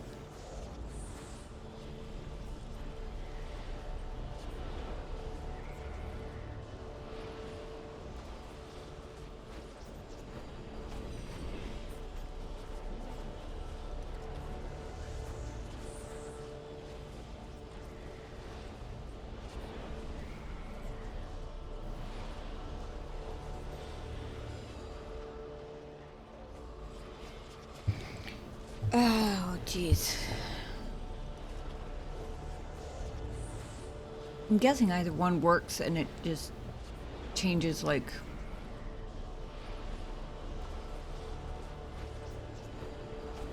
more about her, like, which direction her personality goes in. Damn.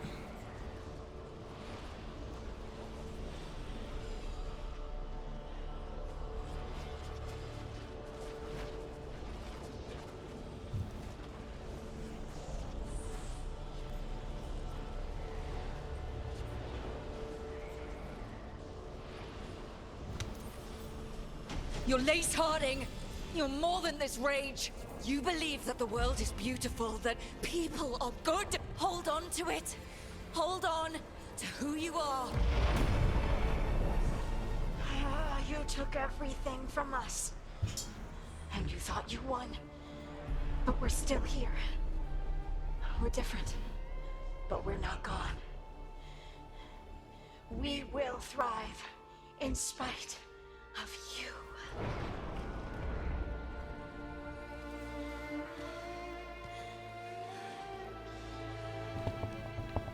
Okay, given the romance arc between Harding and Tosh, I'm really glad I brought Tosh for this one.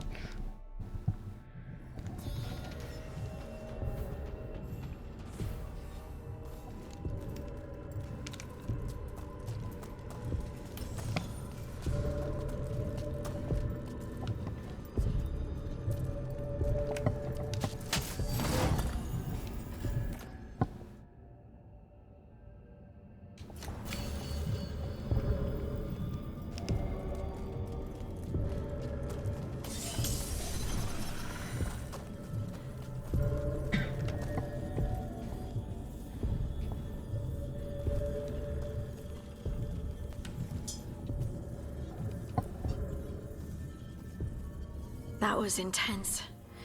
My mind's still clearing. Anyway, you ready to go?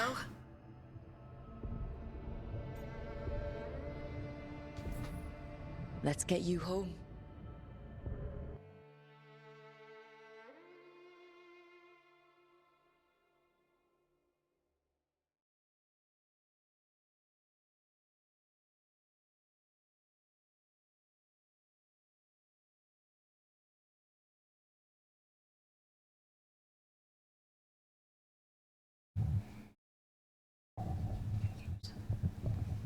Stalgard and the others are returning to Kal Shirak.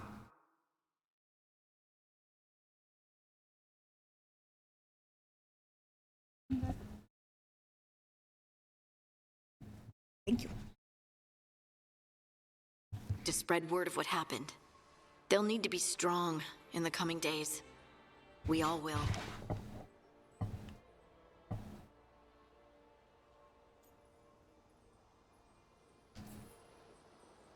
And I think you've proven your strength. Me? Oh, I couldn't have done it without you. You can ask me how I'm feeling, you know? How are you? I used to worry that I'd lose myself to the Titans. But I wouldn't even be here without them, would I? How could I lose myself when they were always a part of me? So, what's next for you? First, we stop the Elven Gods. And after that, well, one step at a time. See where it takes me.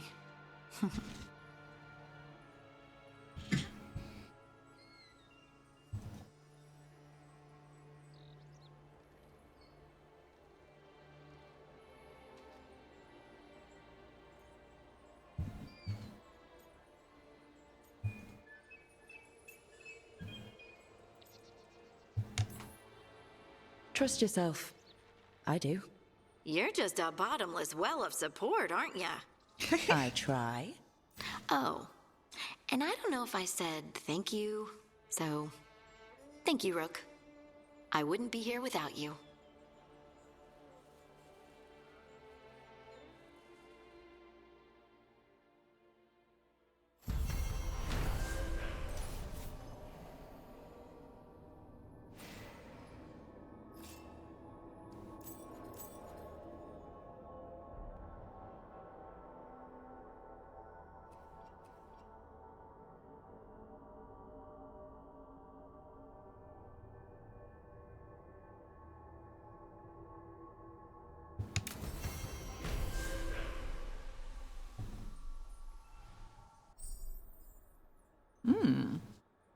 Ooh. Song from the Stone. Staying true to herself, Harding has overcome the wrath of the Titan, come to terms with her people's past. Oh, first hero of the Veilguard level, I believe. Trust and support has helped Harding find confidence in abilities both old and new. Veilguard skill unlocked, Heart of the Titan. Harding's affection for her companions makes her an inspiring teammate, capable of lifting everyone's spirits in battle. Ooh, heroic armor unlocked. Inquisition spotter. Harding held onto this armor, embroidering symbols into the red sash to represent fellow heroes of the Inquisition. Okay.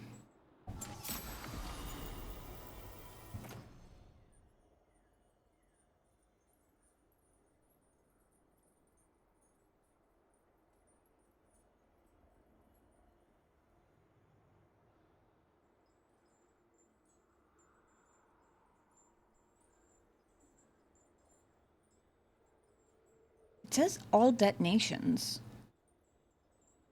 which I would assume would mean not just hers.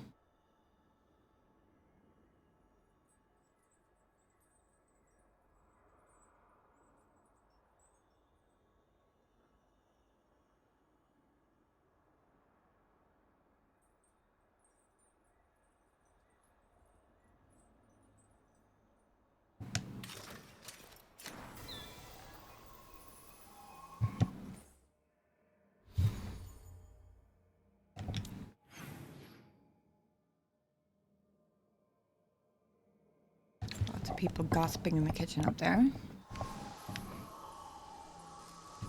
Also, damn. Conservatory has gotten very, very pretty.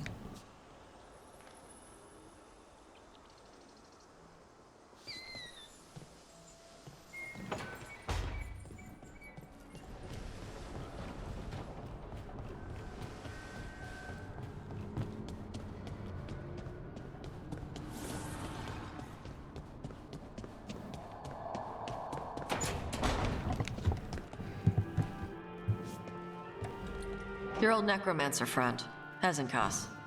She's a lich? In some respects, her attempt to achieve lichdom was only partially successful. So there are different kinds? Which kind are you? A good lich or a bad lich? I'm not a lich. Oh, okay. But Hezenkas is bad? We're okay to kill her? Or re-kill her? Yes, if we must. Okay. Sorry we have to re-kill your friend. As am I, Tash. Thank you. Gosh, it's something else.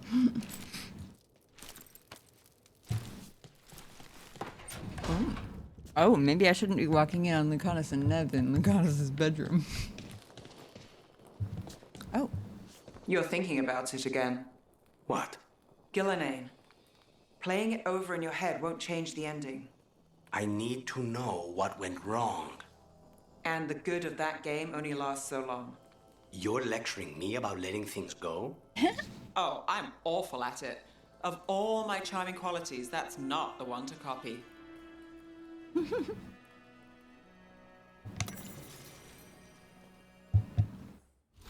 Joyous Wyvern.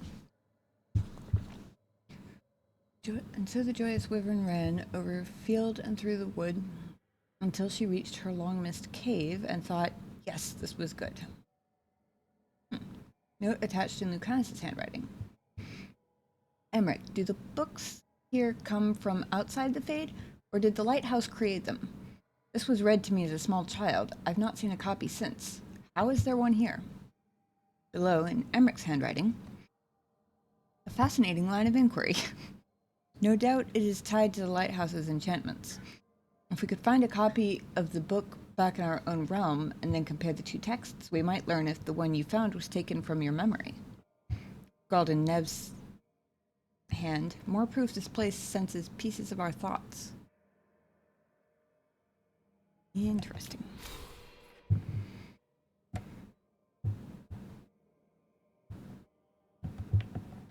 I wonder. I've been wearing this light helmet forever.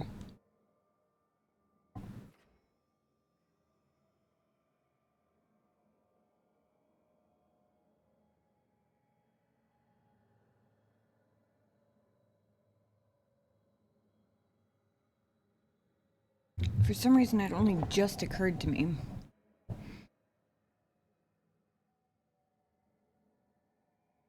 Instead of just giving up my bonus for wearing both mediums, maybe I oughta...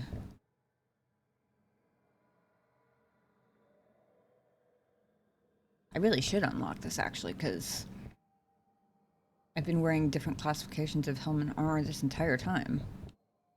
Plus 4 arrows, plus 15% weapon damage, and 25% stagger. Why wasn't I doing that sooner?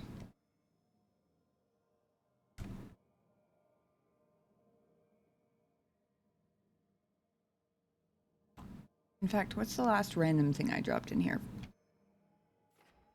Just because I had no better ideas.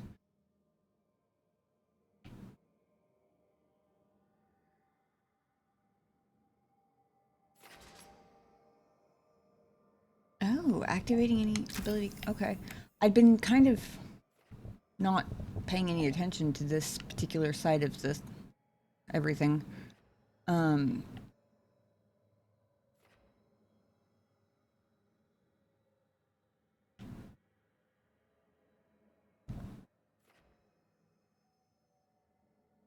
Just because it, at a glance, I assumed it wasn't especially relevant to the direction I was kind of going in, but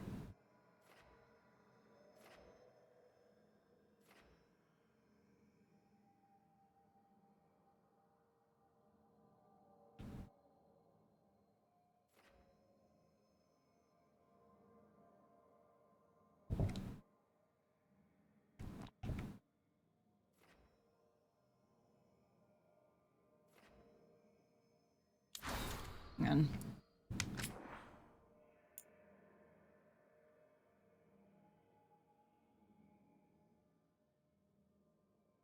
Adrenaline, land consecutive hits without taking damage. I'm really bad at not taking damage, to be honest. Okay, advantage is any beneficial status effect, and it's listed as its own status effect. But they have so many of them that they had to create a whole new term as an umbrella term for them all. That's kind of makes my point about how many freaking things there are here.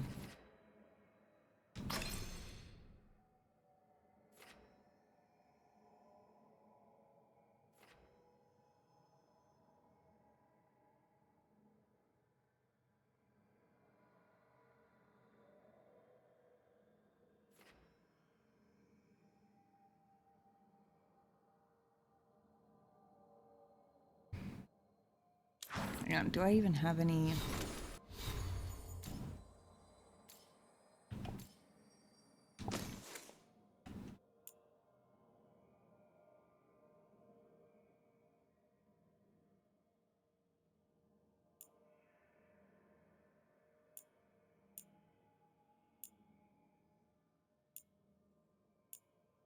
Okay, I do have 2 control abilities, but they're the 2 that I use the least.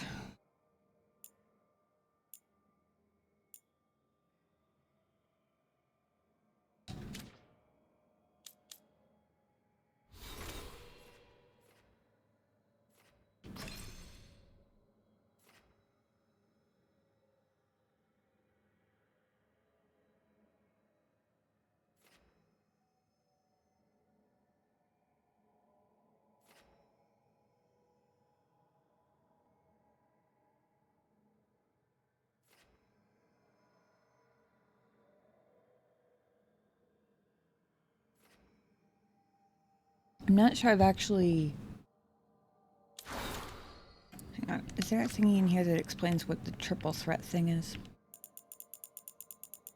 Because I have that status effect semi-often, but...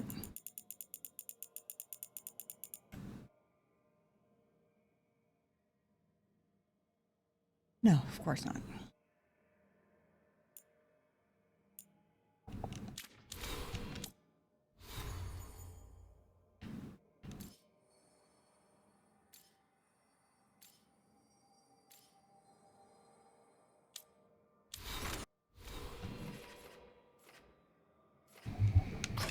Only seen adrenaline actually happen a couple of times.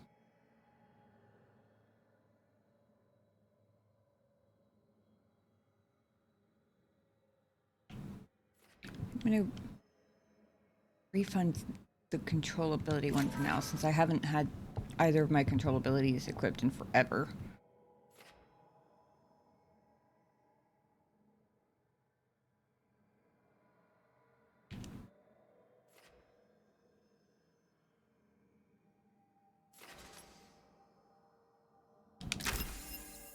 Put it over here.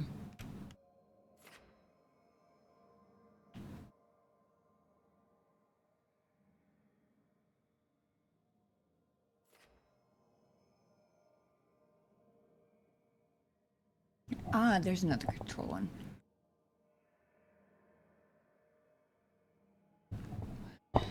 Yeah, that's probably a waste of a point, to be honest, because control abilities deal critical hits versus knockdown enemies. I'm not sure I've actually seen an enemy get fully knocked down yet. I think it's like Canis has an ability that knocks people down that I use pretty liberally, but I don't know if I've ever actually seen it work. It's entirely possible I just haven't noticed, but between not hardly ever having a controllability in my bar and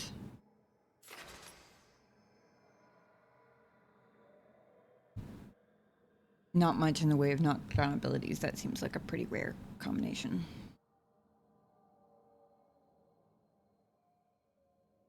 So I'm going to activate the armor thingy.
Oh, Emmerich has points to spend.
Interesting.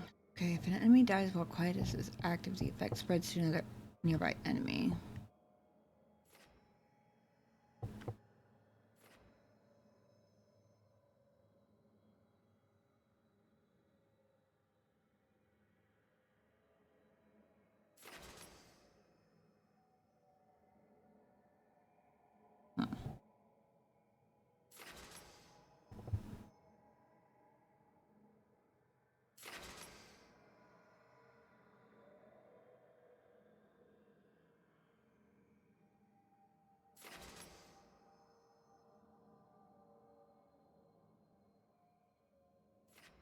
This is his under detonation. Increased detonation damage, I think.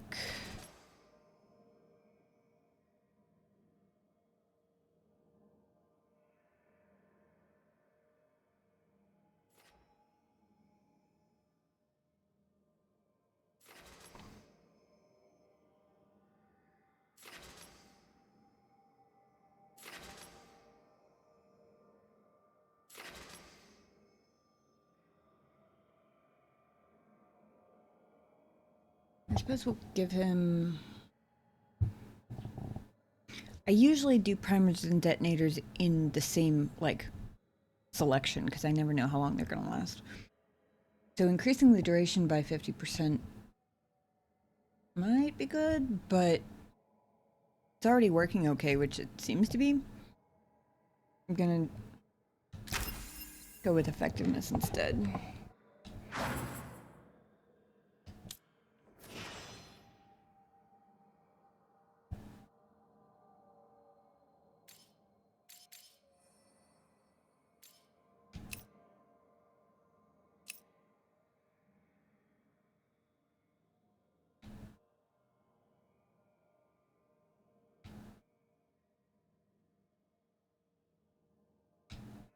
There's something about a sash, but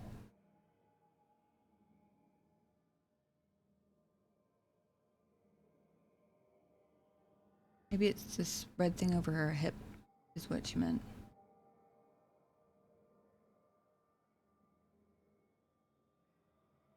It does look like it has maybe some symbols on it, although they sort of just look like paint stains. That might be one where it would look better if my graphic settings were up higher.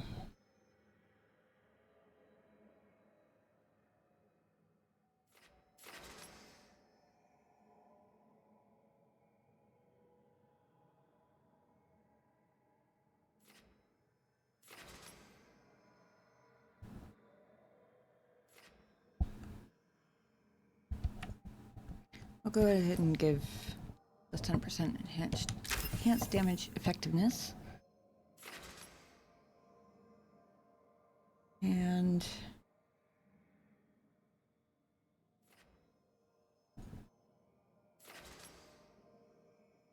up to 4 additional projectiles, because the other one involves a decision and I can't be bothered at the moment. Wrong button.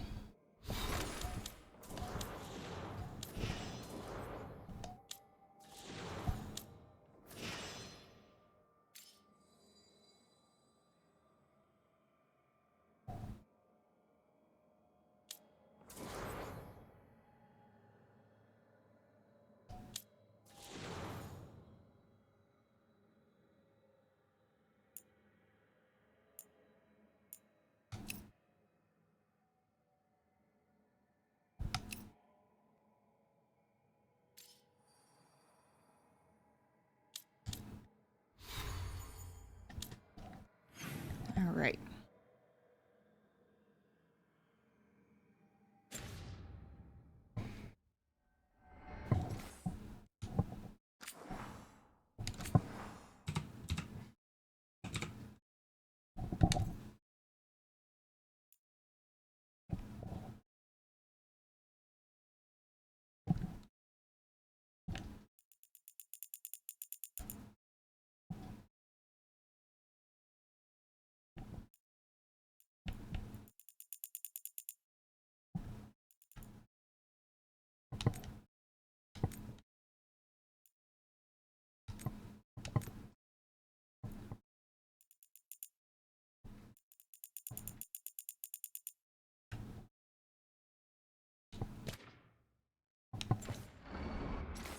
Okie dokie.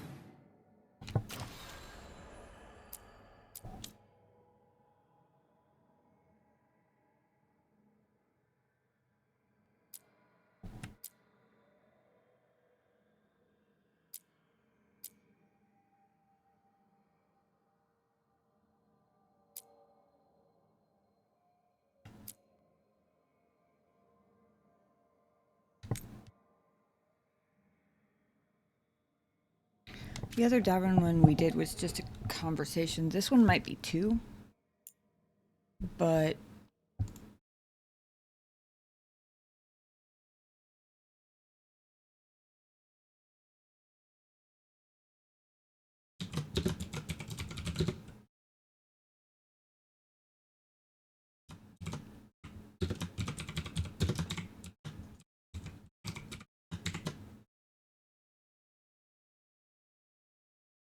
update the title.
Oops.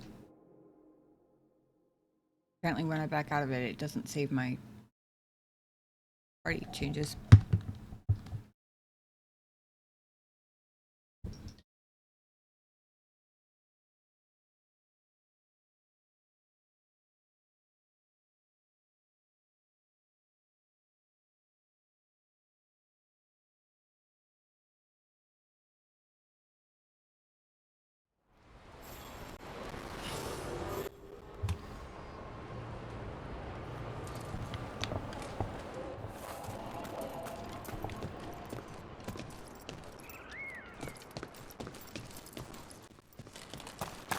Patrols have checked in. They found some more relics. How? Don't be shy. Take a gander.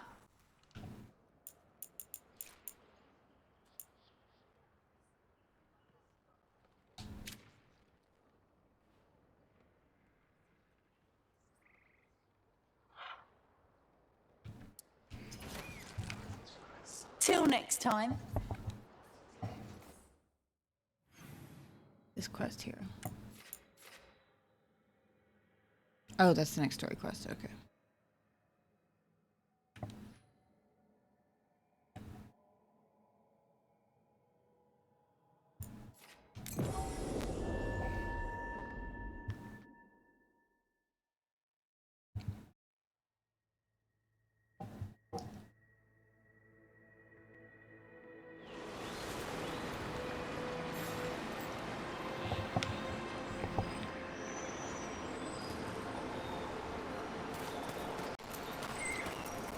Oops, wrong. Nope, only way.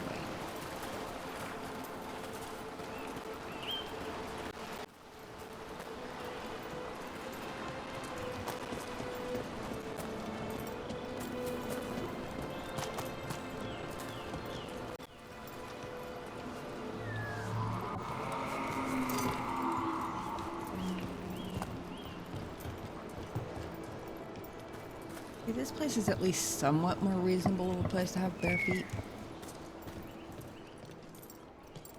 Rook,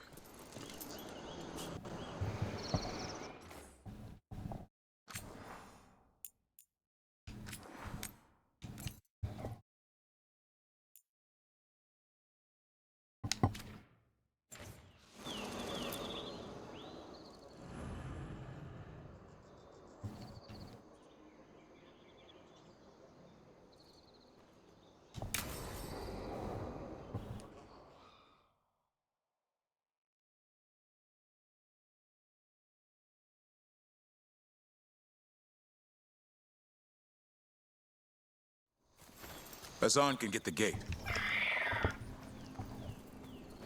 Another truffle hunt? No, we're meeting Eldrin, the old elf I told you about. I spent summers here. Tended Hollow when I was a kid.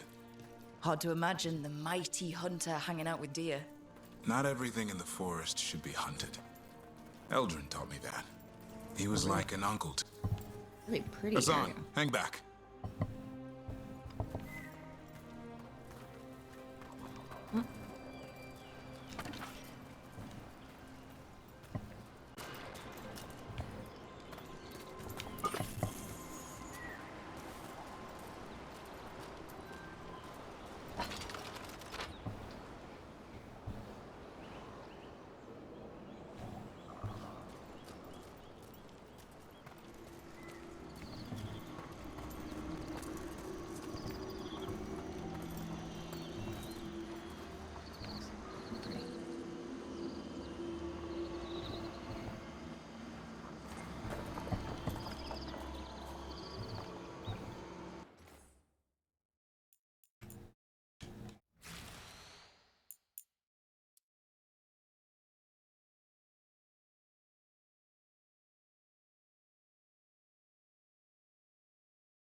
Okay, I'm done. I'm sorry. I had to. Will I come back and take more later? Probably. Thank you guys. That's for that.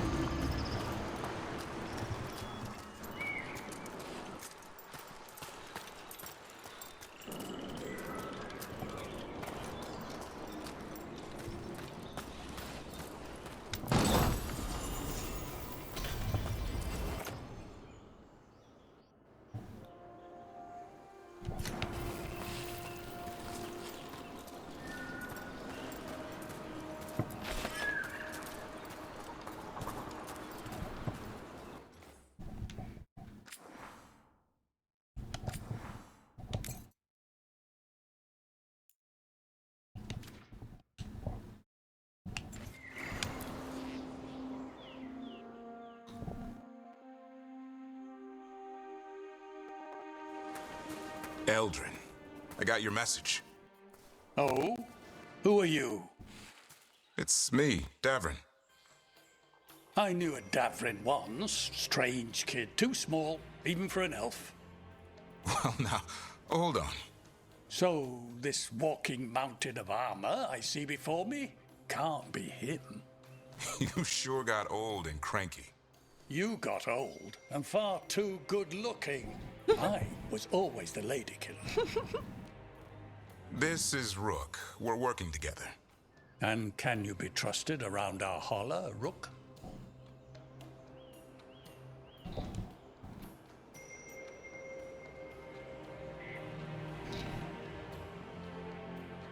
Okay. Part of me wants to say, well, it's up to them. Just because it's funny. But the Hala are actually really cool, so... I'd be honored for the chance to earn their trust. The holler decide that. And if you don't impress them, their antlers let you know. Arlathan Forest is wrong in a way I've never seen. We know. The holler aren't coming around, and these old bones aren't up to the task of chasing them anymore. I'm worried they're sick. I need you to check on them for me. Hassan, I told you. Is that what I think it is? I'm looking after him. Remarkable. A griffin. Never thought I'd see one. Maybe all those summers here rubbed off. The monster hunter turned shepherd.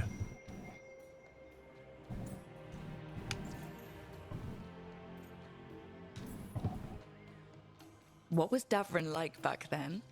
We don't need to waste Eldrin's time with... He sang a lot. Oh yes, by all means, embarrass him by telling me how cute of a kid he was. This guy? He'd sing to the holler. You mean the Grey Warden standing next to me? Now hold on. I'd get tired trying to herd them. I started humming to keep myself awake, and they slowed down to listen. So naturally you broke out into song. Only when humming didn't work. Just getting the job done.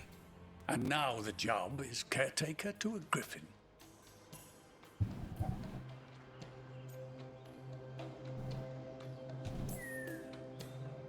Davrin's got a soft spot in there. Hassan's digging it out.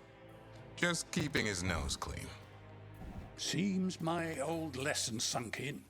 Not every creature in the forest is quarry. I didn't ignore everything you said. And now, we've got some holler to find.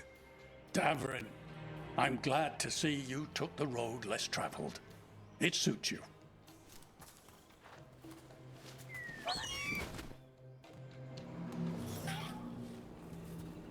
Okay, what do we do? Find some stone root, a marple tree, and vannerberries. I thought we were looking for Hala. A lot of people would go chasing after them, running around, getting nowhere. Hala can keep that up for days. Maybe you could sing to them. I'll go right on pretending you didn't say that. Trick I've learned. Ringing the dinner bell's a lot easier than searching the whole damned forest.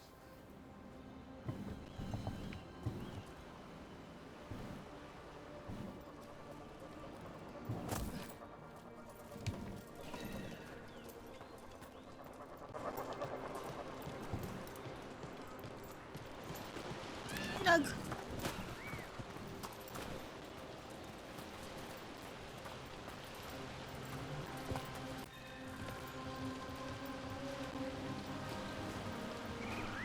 Come on.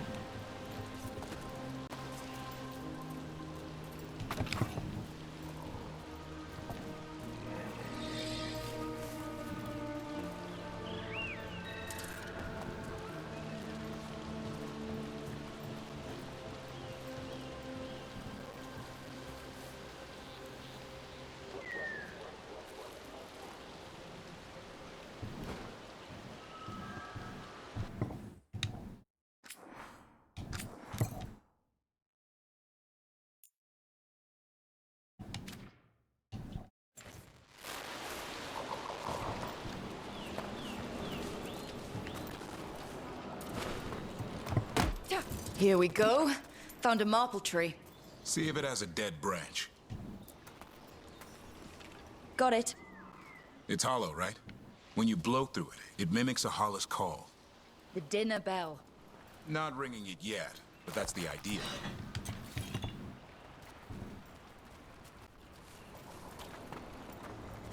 I know I've been over here before, but sometimes new shiny things appear. You never know.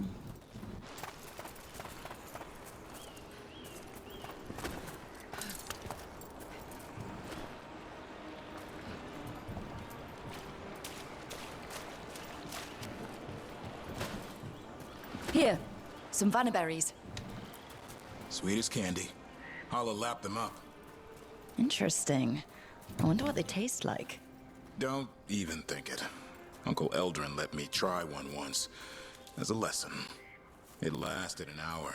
Paralysis, hallucinations, cramps. Ugh. Uh-huh. Great for Holla. Bad for people. Good to know. Also, thank you for not making me learn that lesson the hard way.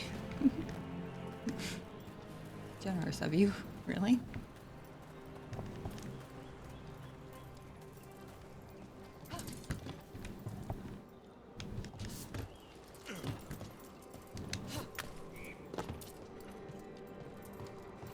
Over here. Stone root. Dig up a few.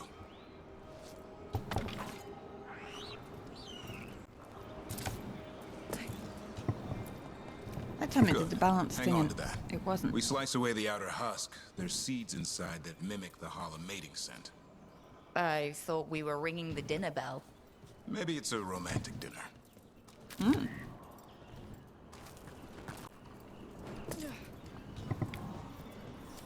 Time to get out that marple branch and call the Holla.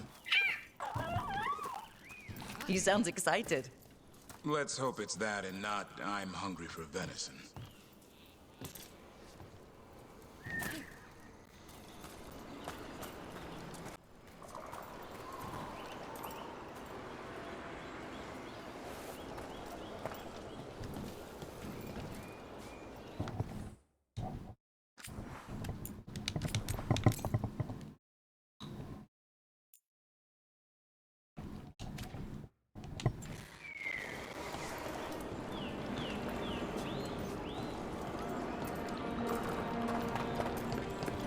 How did he get so far ahead? It's on the other side of this.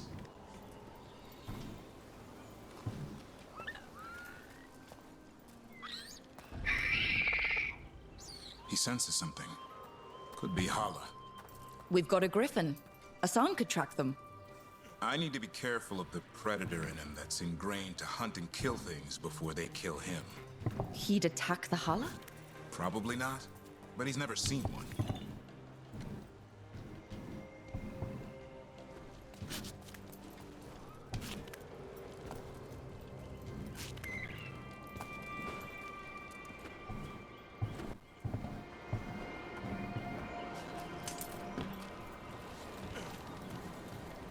This is so pretty. Isleton Forest is one of those places that I feel like there could be similar places in the world for real, but I wouldn't know where to begin to look. It's that kind of magical that's like not totally outside the realm of possibility, if that makes sense.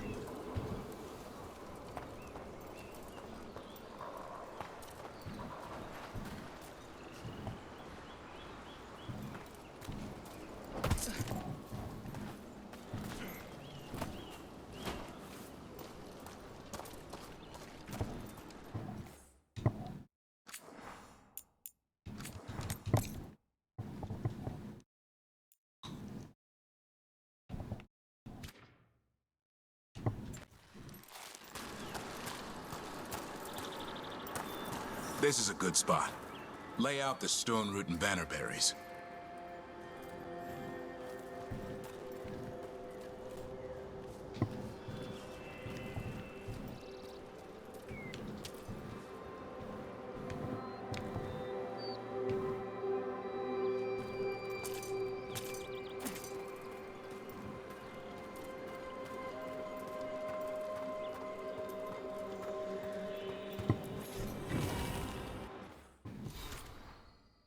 Grace of the Hala. As they impose creation, gratitude and sorrow are the mindful sculptor's prayer. Through hammer and chisel, all statues, like the first Hala, are a violence that ends in beauty.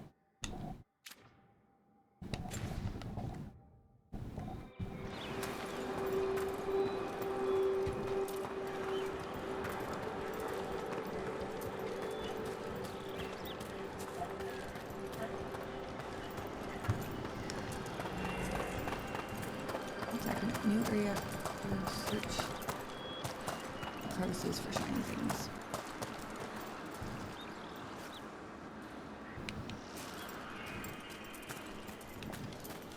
Like that.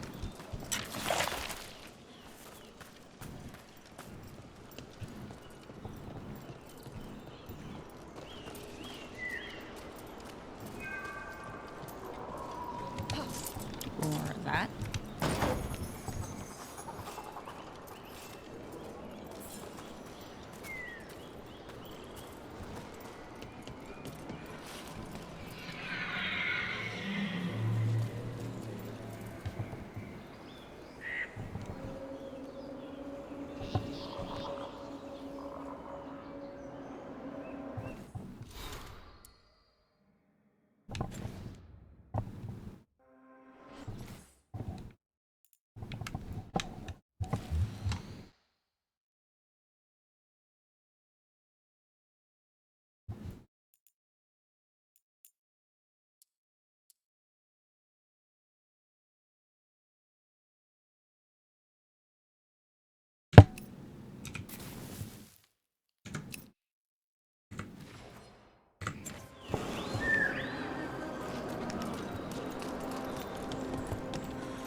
Time to blow the horn.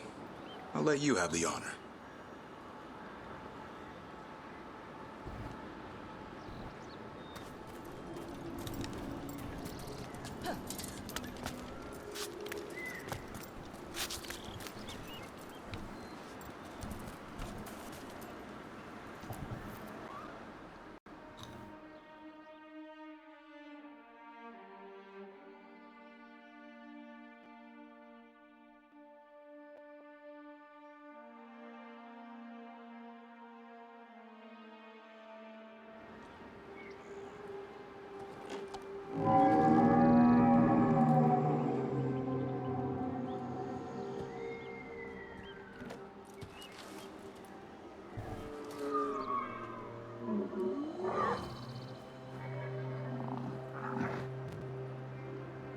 It looks sick.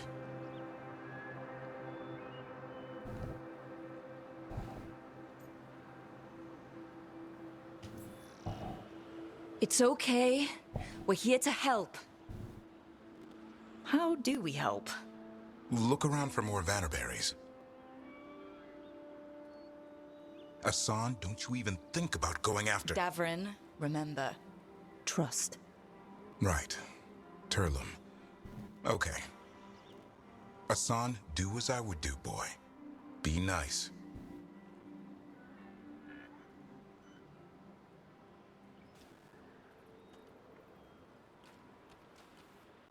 Did Asan just bring it some food? He did. I'll be damned.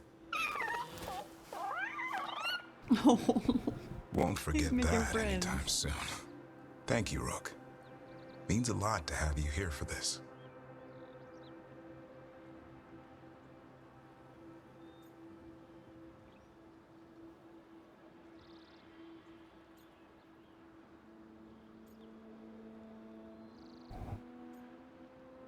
Ooh.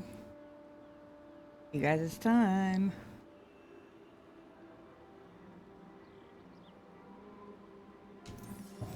I wouldn't want to be with anyone else. Does this mean you decided to take the bait? I've got some ideas about that. Oh. And, You were saying? we had the same idea.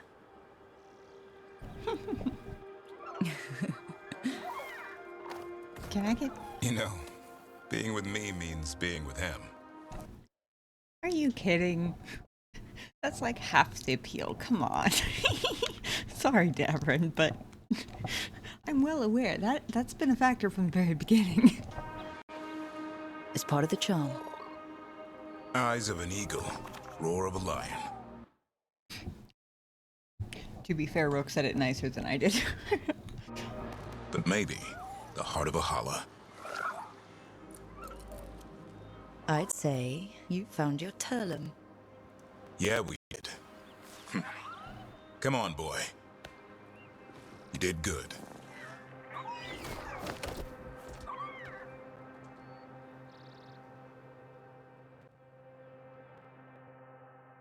We'll need to tell Eldrin about this holla.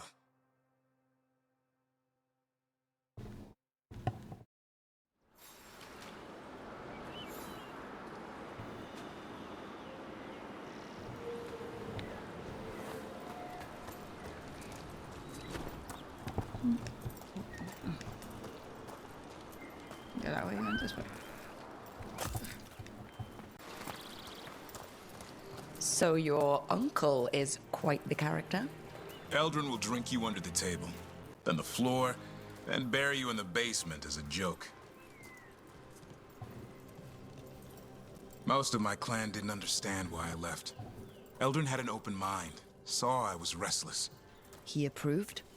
He knew I had to find my own way, though he warned me about joining the Wardens. Too dangerous? Too much darkness. Eldrin always preached balance in life. Not something Grey Wardens seem to know much about. We reek of darkspawn all the time.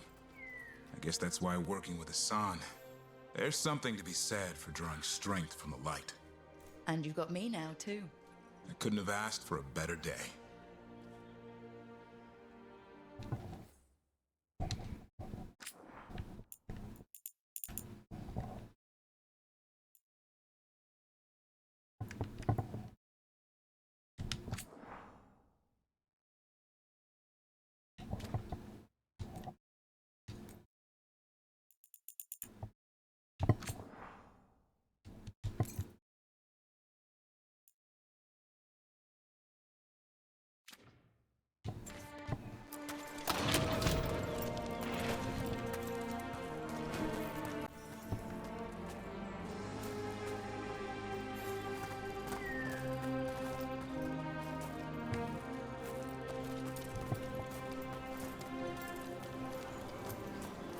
Gotta be up there somewhere. Is a chest here? Whatever. It says I just walked over the top of it.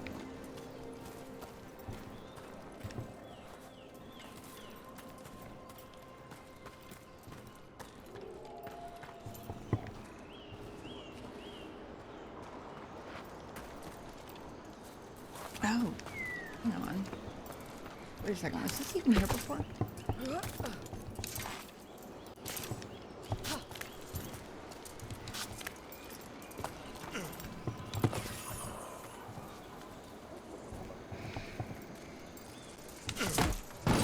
Must have been, but I guess I saw the door and got distracted. And...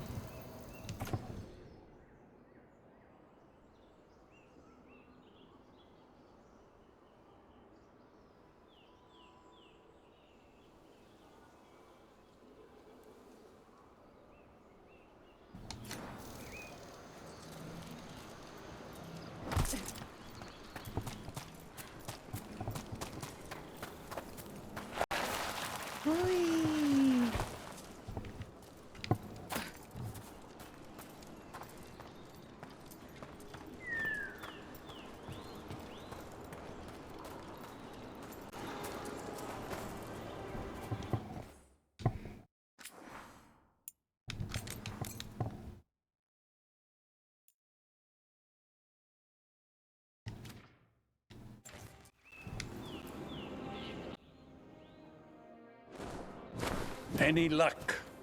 We found one. Looked sick. I was afraid of that. If you can find more Vanaberries... Hassan took care of it. A griffin held to Hala?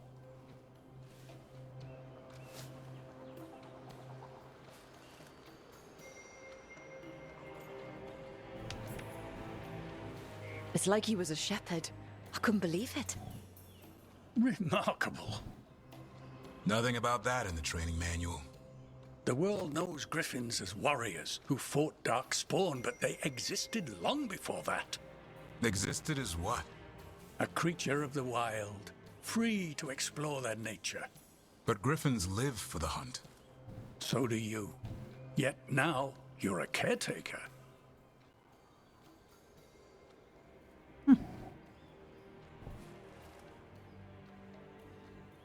Suppose you can live for doing something and, shocker, still enjoy and be good at other things also. Easy concept.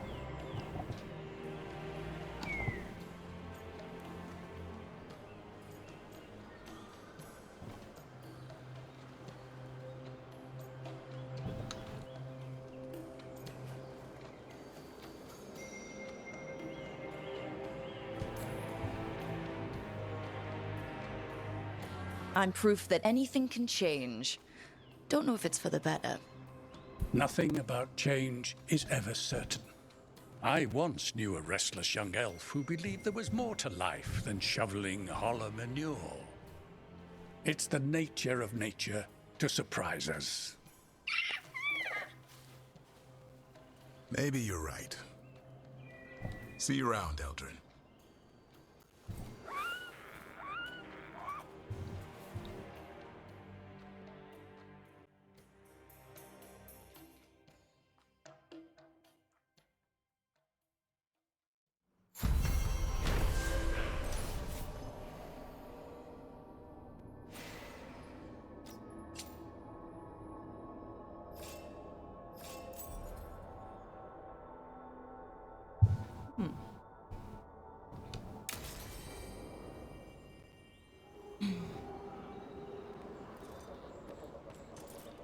I really appreciate when the Codex updates give me a button to hit to take me straight to that particular entry, because there's always a Codex entry marked as unread. So it's really hard to tell when actually new.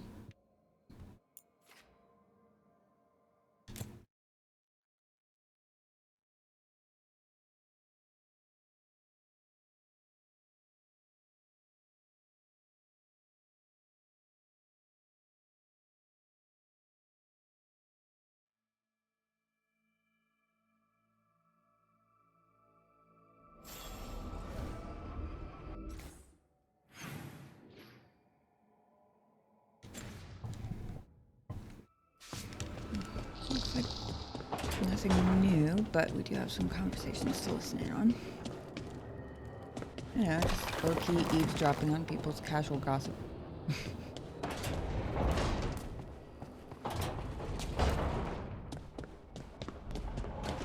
Hey, what's going on with Spite? He's throwing a tantrum. He wanted to kill Zara, but Ilario got there first. She was mine! Hey, no interrupting. You talk when it's your turn. Okay.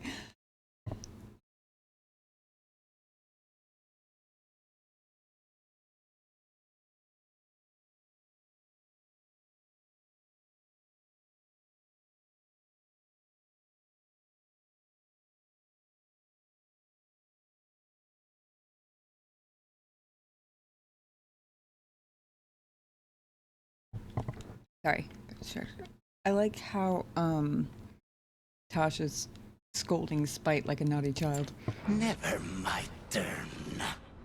It's fine. I'm dealing with it. The Venatori stuck the two of you together? Neither of you got a say in it? No. That's messed up.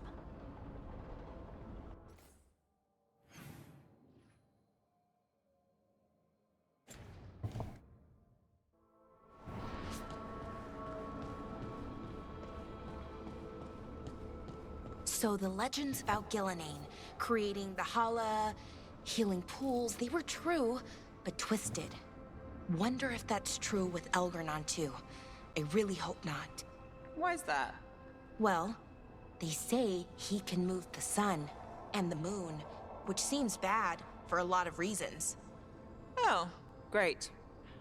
Well, powerful people claim a lot of tricks they can't pull. Here's hoping he's one of them. I hope you're right.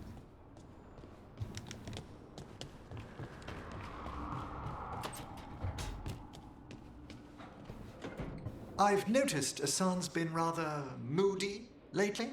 He's jealous. Is it because you and Rook are spending more time in each other's company? You heard? There were signs, small glances, intakes of breath. Though Harding also told me. I wouldn't call the glances small. But she's right. That's wonderful to hear.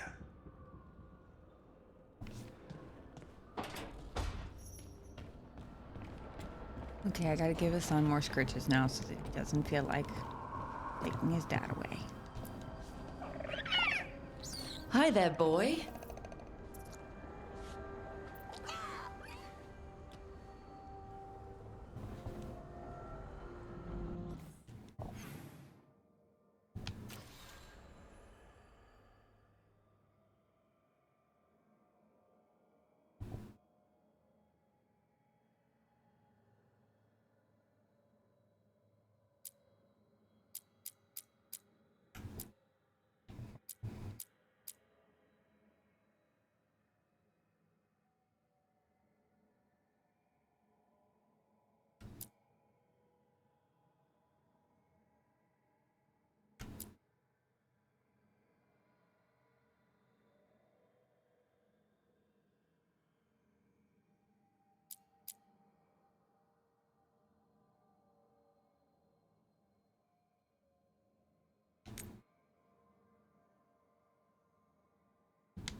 Okay, so apparently the hero of the Veilguard status and skill don't actually have to do with relationship level.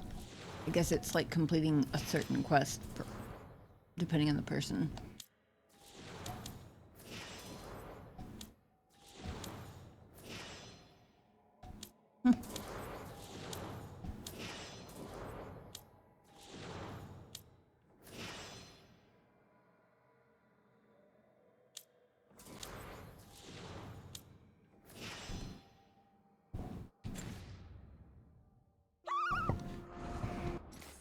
Okay.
One more, I think. We've got time for one more. I'll call it for the night.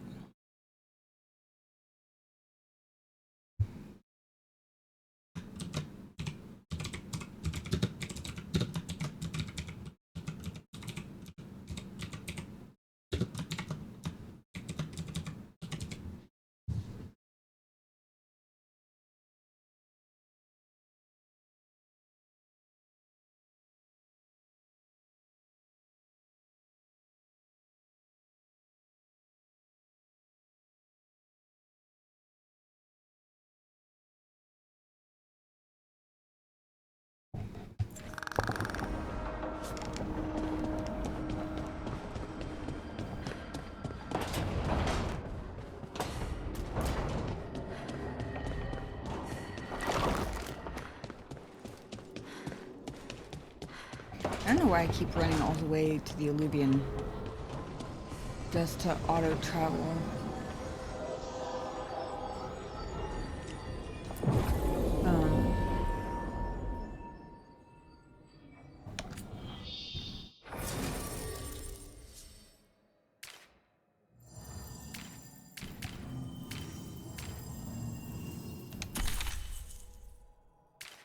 Fang Scorcher does not sound like a dragon that's going to be weak to fire.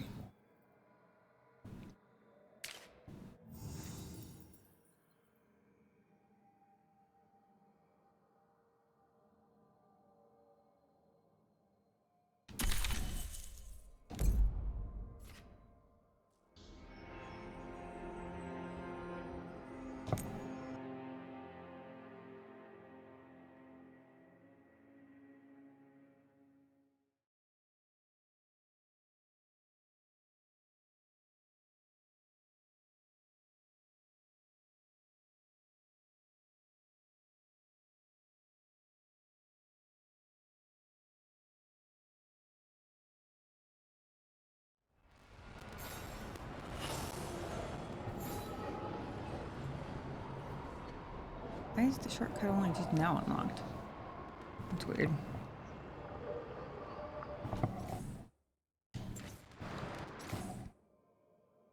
Oops.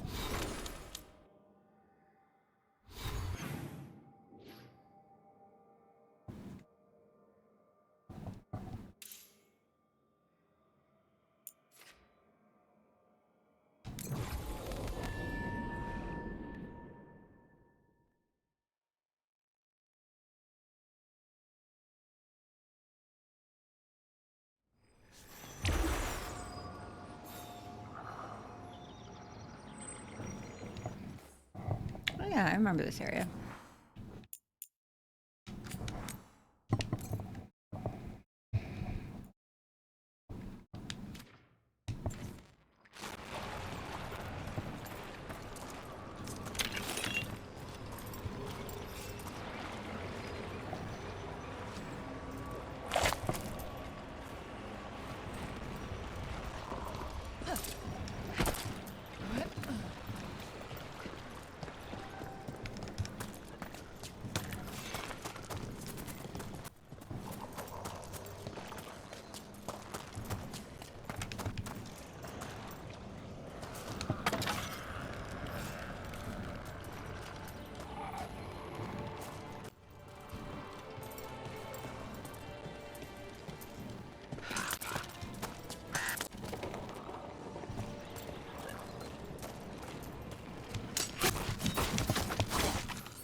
Right, I gotta go around, don't I?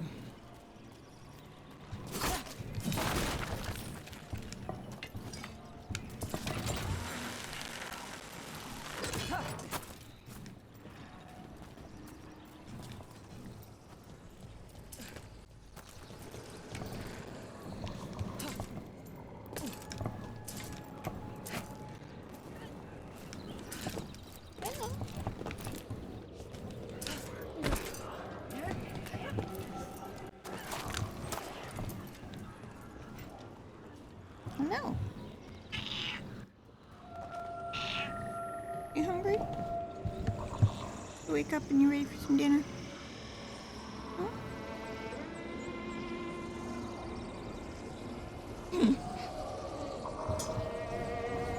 When hanging around, Ghost says hello. He also says, please feed me.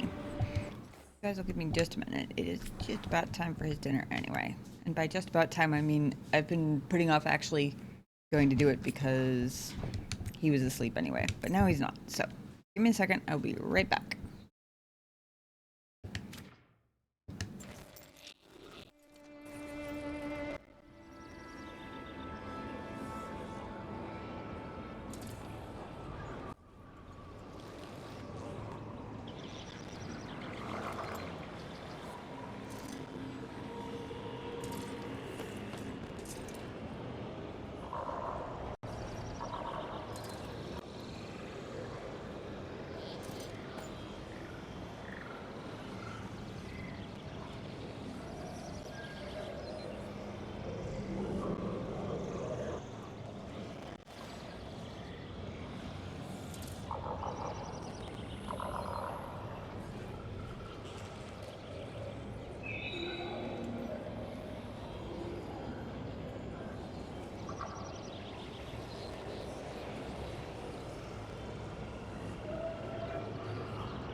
Okay.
All right.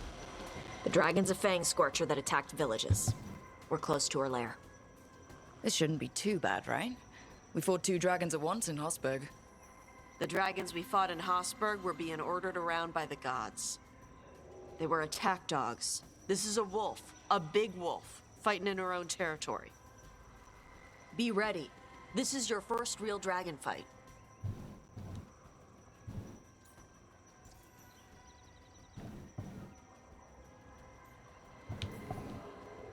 You said the dragon's a fang scorcher? What are they like? Fire breather, related to the Ferelden frostback. Think of her like the dragon version of a bobcat or a fox. It's a little larger than a bobcat. I mean, she's small and sneaky for a dragon. Attacks with fire from a distance to soften up her targets. And she's mean. Scorchers hold a grudge longer than my mother.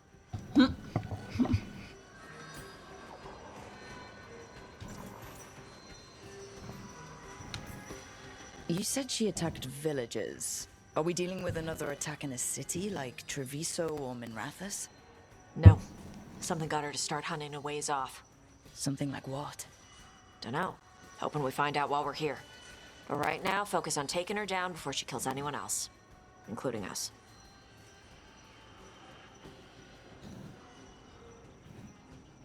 Yeah, not killing us would definitely be favorable.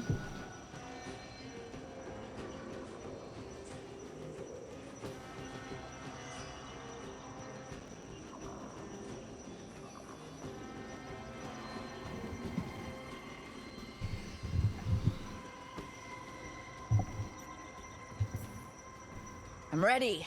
How do we start? First rule, shut up so the dragon doesn't hear us. Right. Got it. Stay in the trees as long as you can. It's gonna get hot when she sees us. Ooh, pretty town.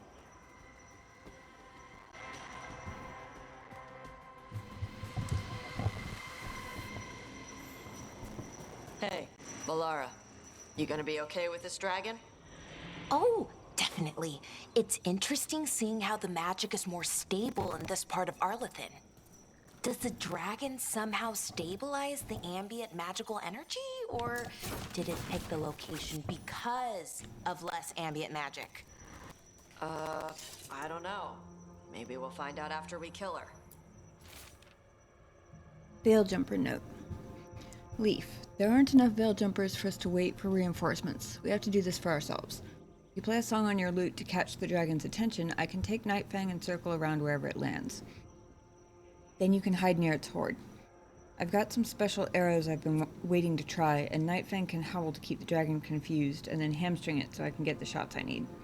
We might not kill the dragon, but we can drive it off. Garrick.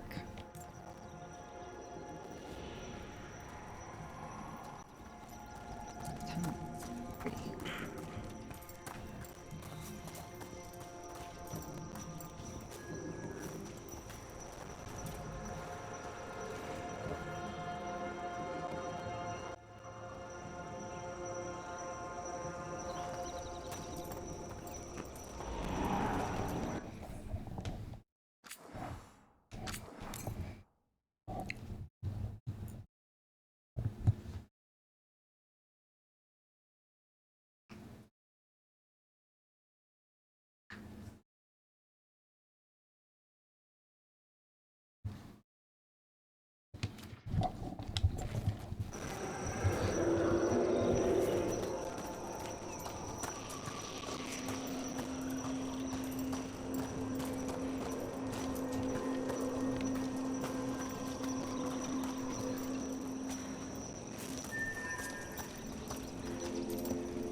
Hang on.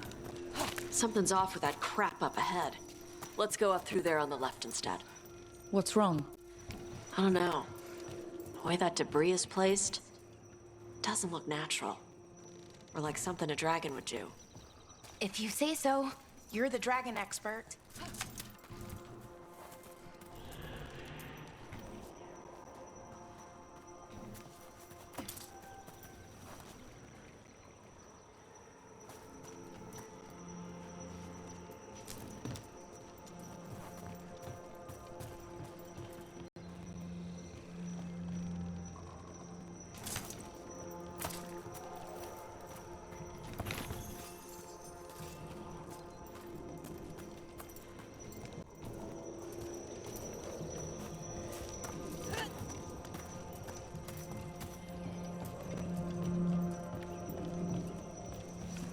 I thought I was deviating from the way we were going anyway.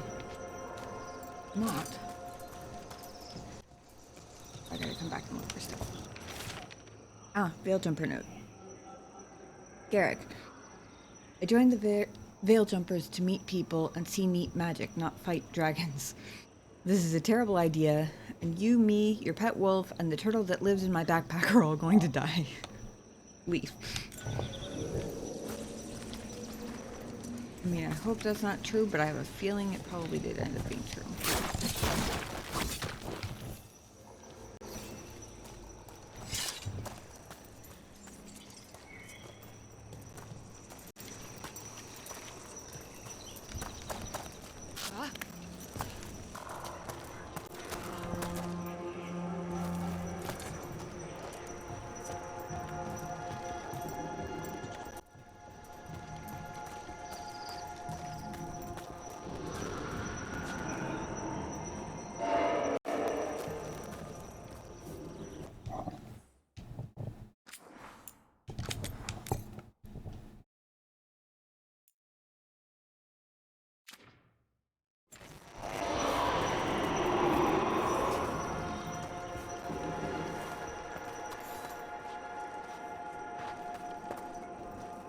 Will it do the thing where it flaps its wings and makes a whirlwind?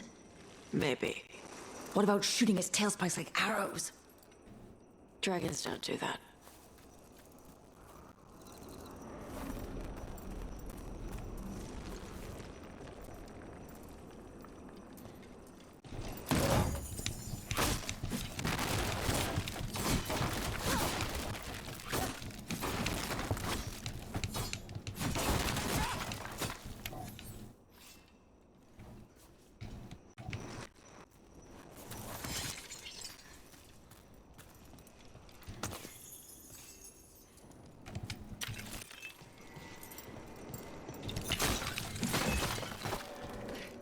Who left their couch in the random spot?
Did you hear that?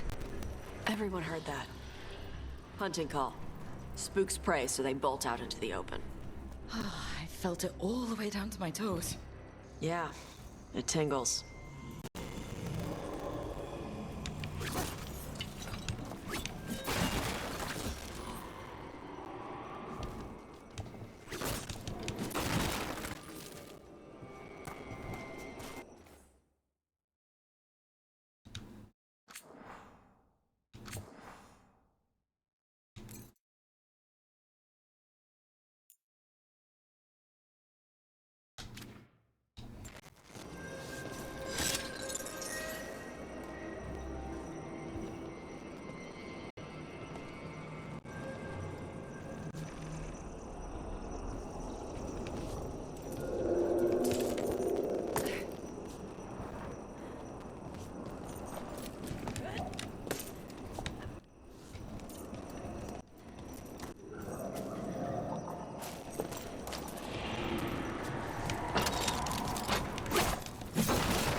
Wait. Antam. Haven't seen many Antam and Arlathan before. Wonder what they're doing here. No idea. But they were setting an ambush. Guess they didn't know about your keen sense of smell. Come on. We can circle around. Hit them where they're not expecting us.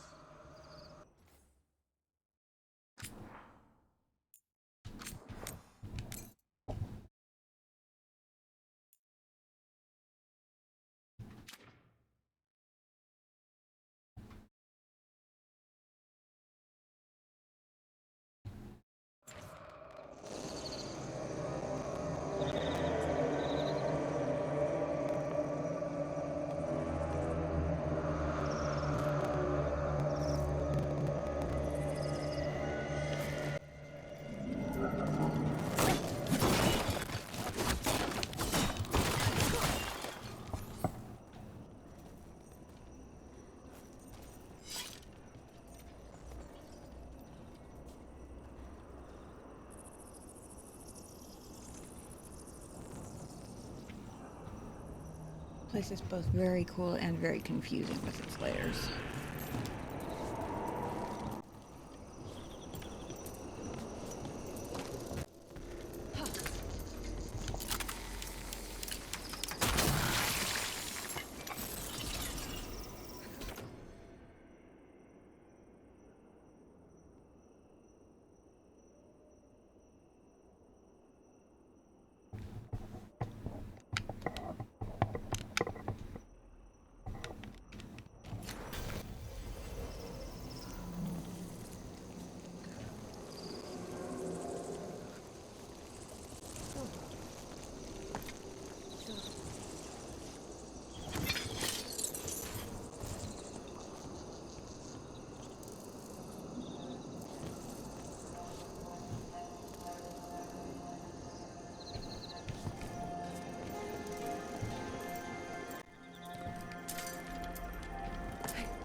The kitty cat has chosen immediately behind the wheels of my chair.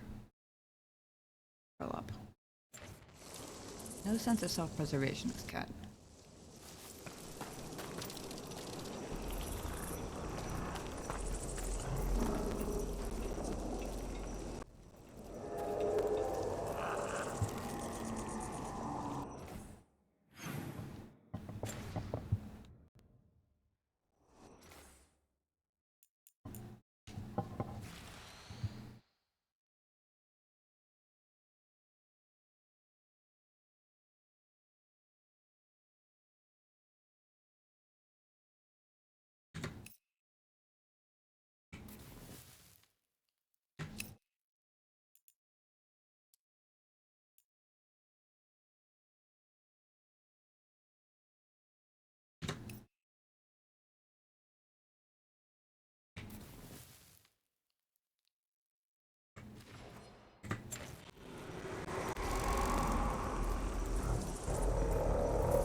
I'm gonna do it. I'm gonna remember. Zara! There we go.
Some rally around war banners that grant them increased strength. Destroying them weakens Anton for a short time.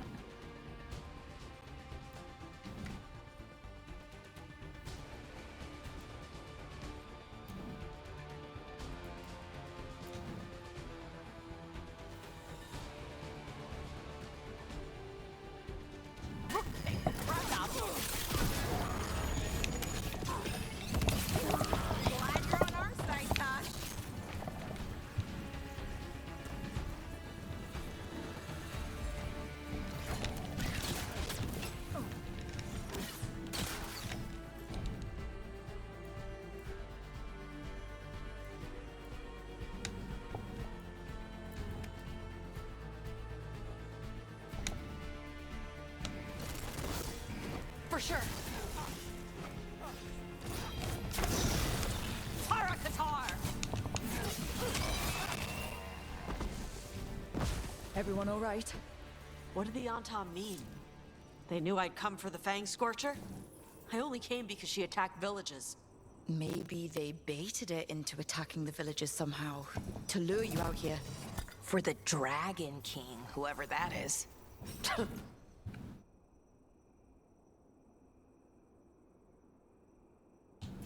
Stupid name. Let's look around. I need to know what's going on.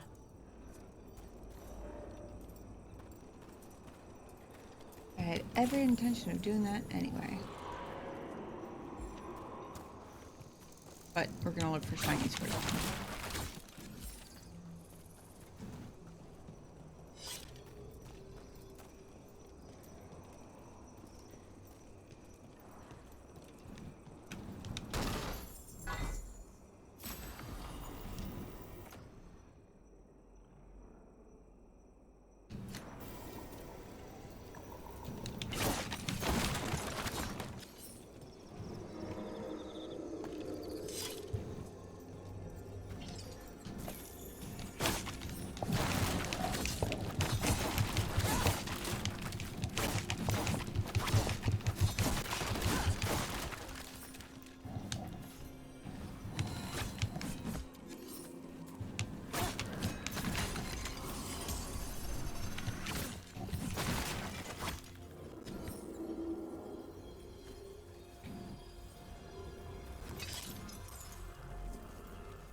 Antom note.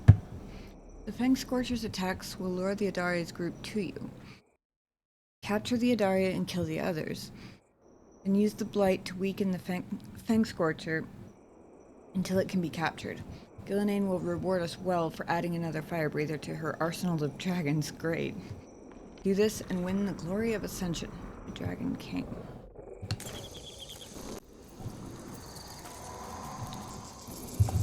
bastards! They're the ones who've been capturing dragons and blighting them, turning them over to Gillenane in exchange for power. Hisra Marluk Voshvataridbrock! We knew the Antam were involved.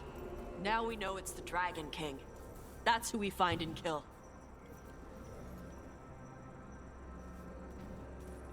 We can get to the Fang Scorcher's lair up through there, whenever you're ready.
There's cover on the left! Move!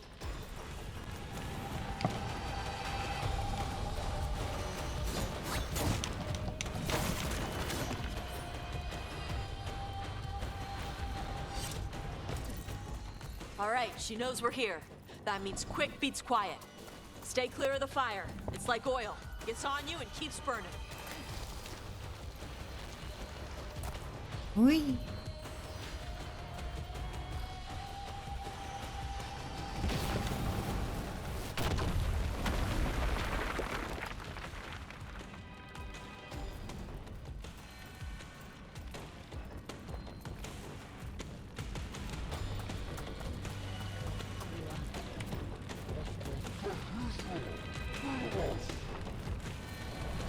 More on top! Get back!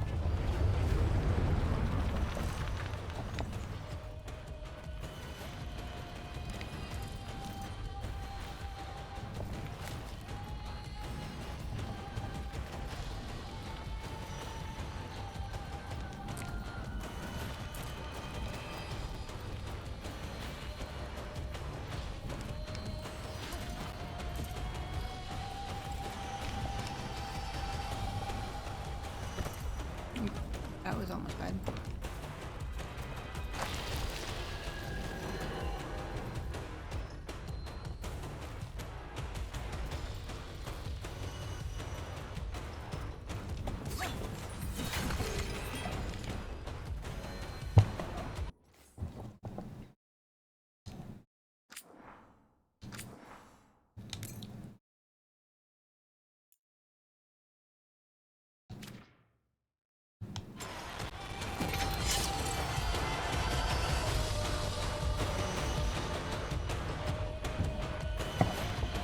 Well, Autotone Forest on fire now.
Okay.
Kind of looks like she's barking up dirt, but oh well.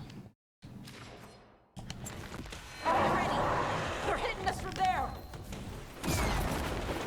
Range!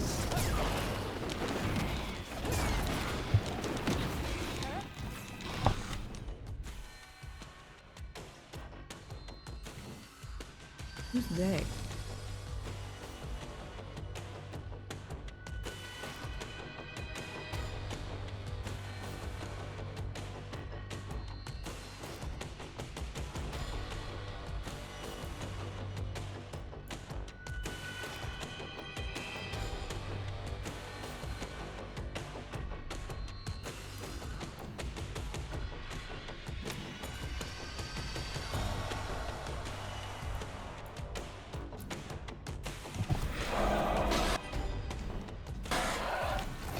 They're down. Hitting us from range.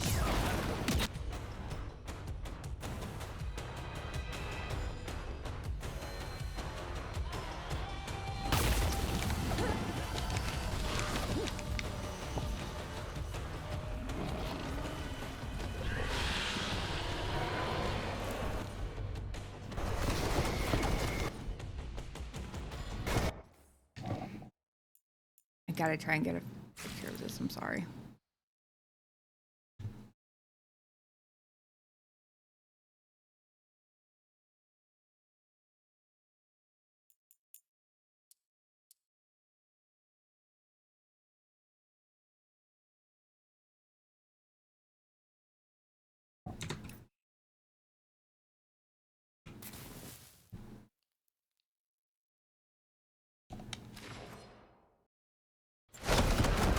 Get out of there!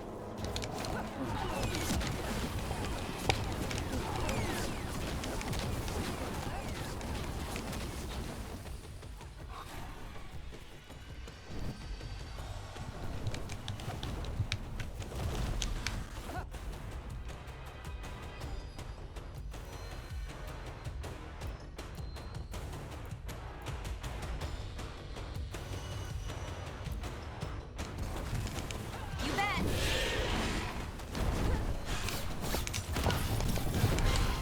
Hitting us from range. Got them ready for you.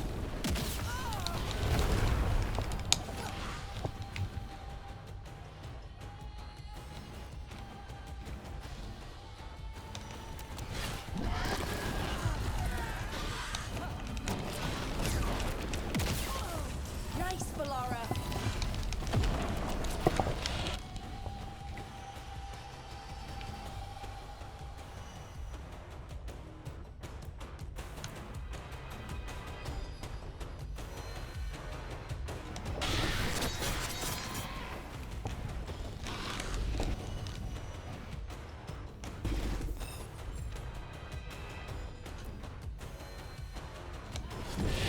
I'm ready.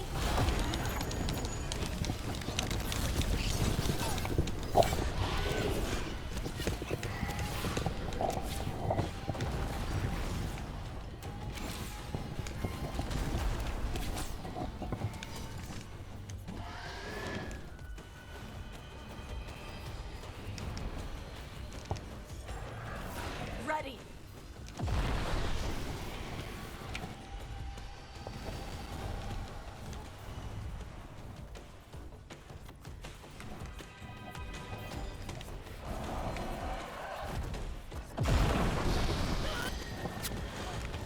Loosen the lid for you. Good to go.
I'm glad I didn't actually take away the adrenaline thingies because I do have it now.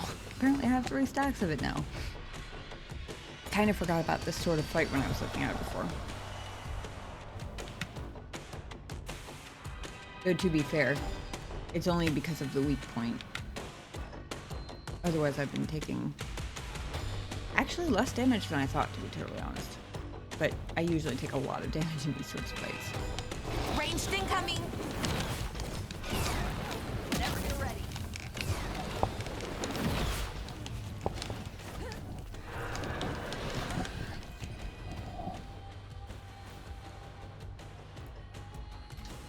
Ranged incoming! Watch for incoming!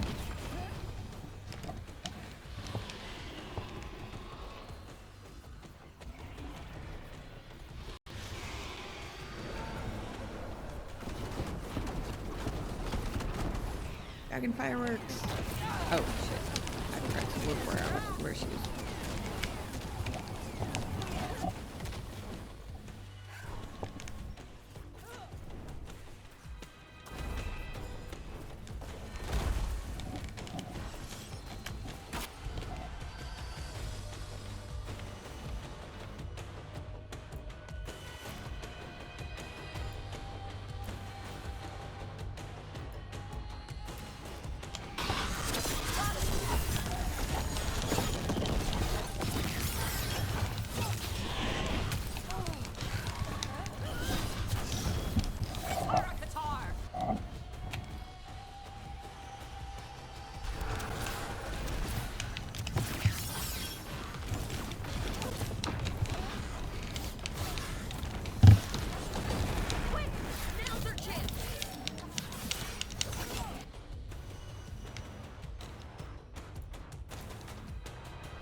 Ooh!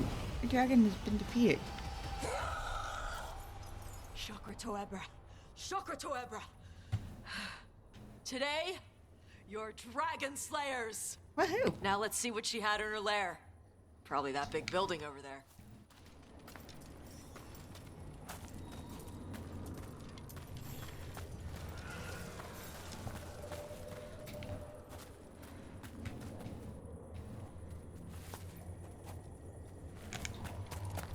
First things first, we gotta scan the perimeter first.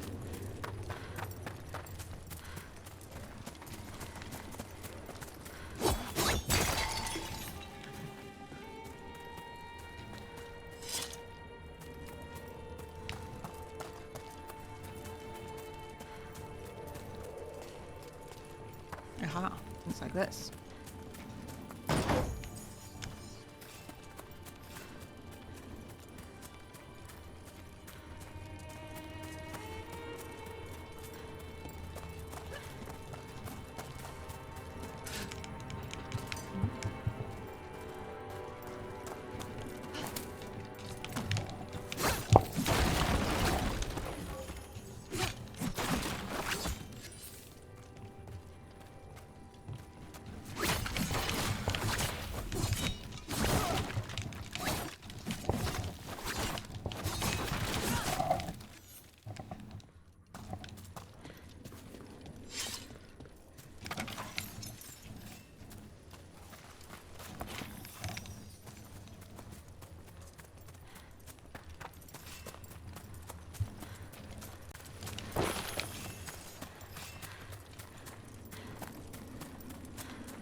Let me know when you're ready to get out of here. Wait a minute.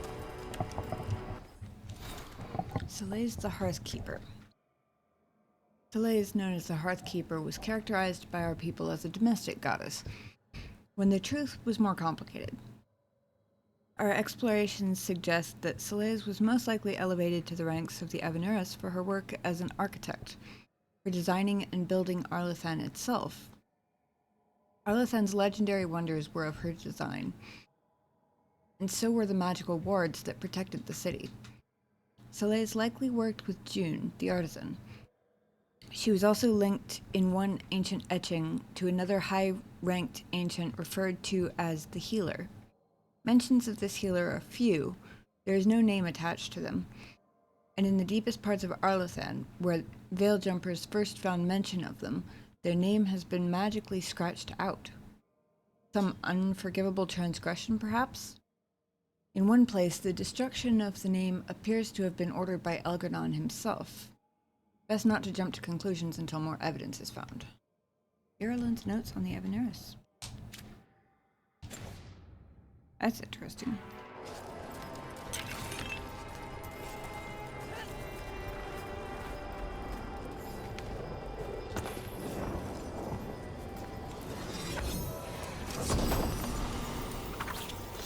Ooh, unique longbow.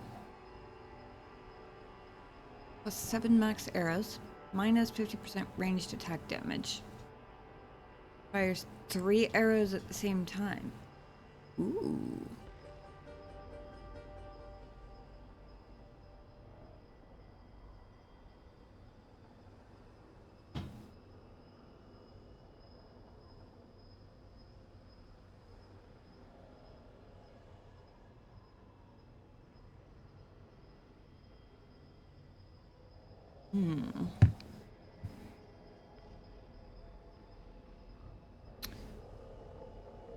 That seems really good.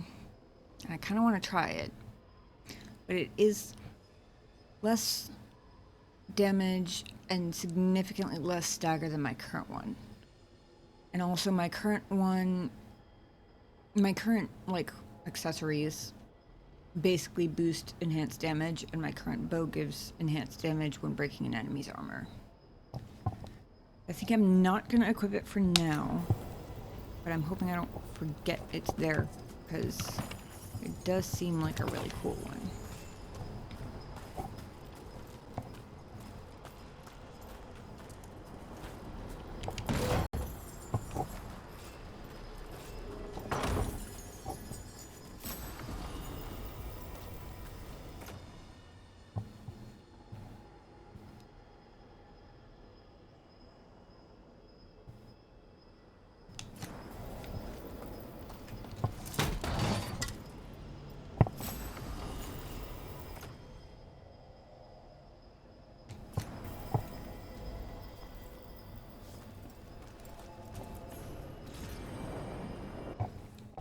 The hand left. Young as elven artifacts go, the left, the first through the veil. Uncertain perhaps, but hopeful. The old rhythm's quiet as distance demands, so we bid the new world welcome.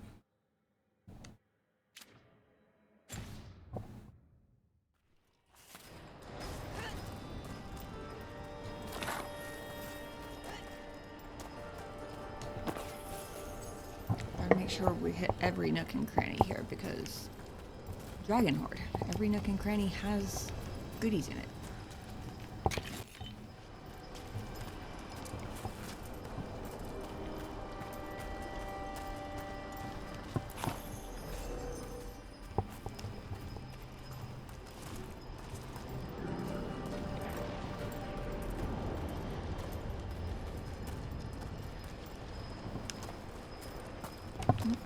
Almost missed that one.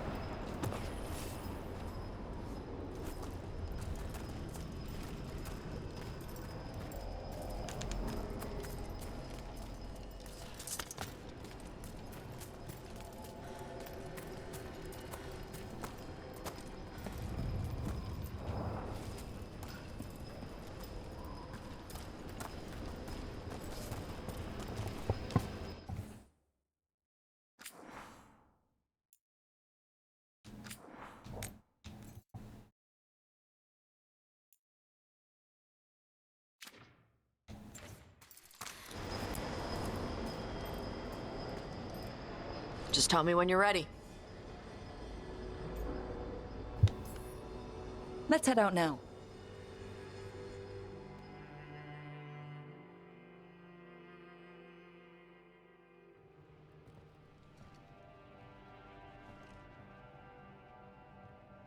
Trophy from the Fang Scorcher.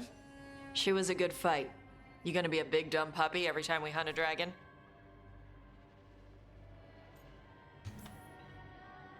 I'd love to tell you no, but realistically, at least I'm being honest. When you were standing over the dragon, you said something. Chakra to Ebra. It's the same thing your mother told you. You struggle the way you are. You must struggle with what you are. It's what she told me when I was a kid. Still does, so I don't let the dragon out. Meaning your fire breath. It's not just about the fire. It's about how stuff makes me feel. What I do when I'm angry.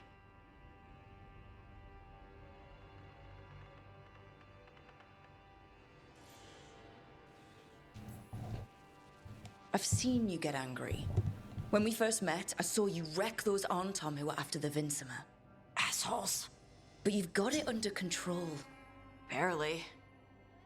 I can get this rage where I just have to break something and I can get stuck in arguments, needing things to be a certain way. The Antom would have turned me into a berserker, breathing fire across the battlefield, killed. I just had the uncomfortable realization that Tosh and Harding are both into each other and they're both dealing with big magic rage. The two of them could get very scary together. Also, I hope they don't have one of those relationships where you bicker a lot because that could be detrimental to all of us. Pulling anything in my way. I don't want to be that.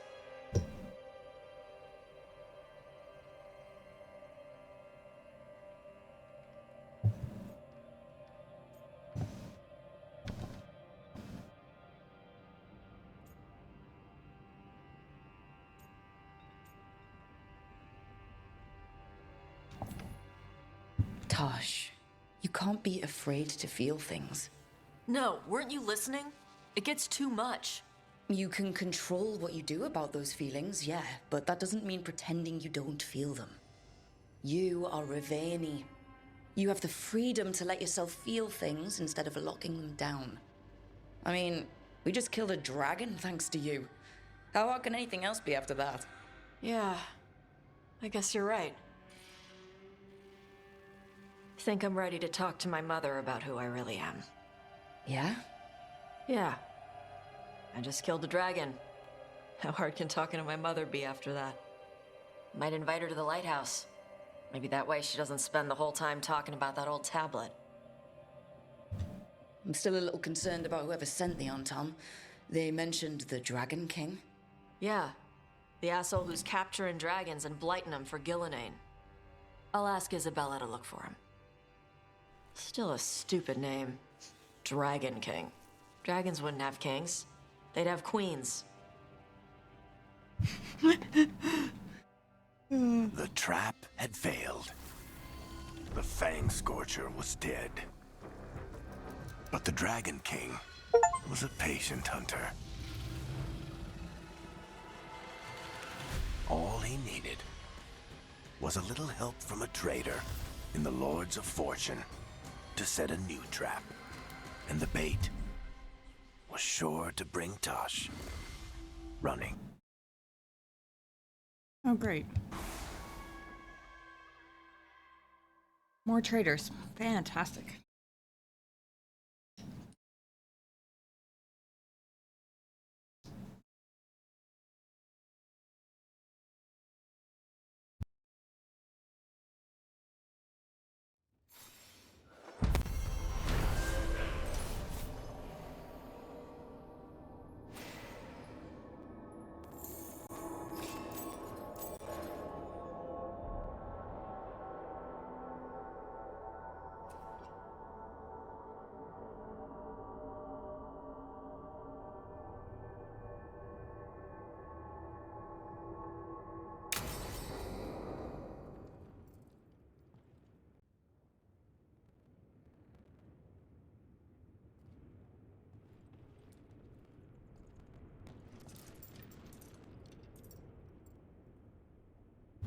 Wait a second. Where am I?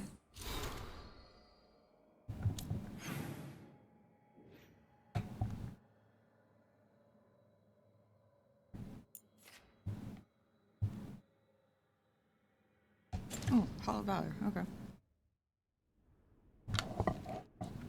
Just as well, because I have stuff to sell them anyway.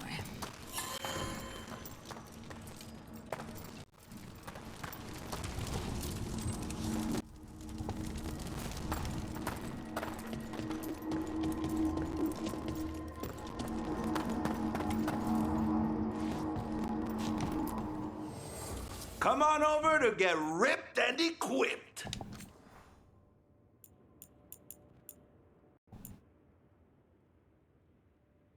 Because they do love their dragon bones.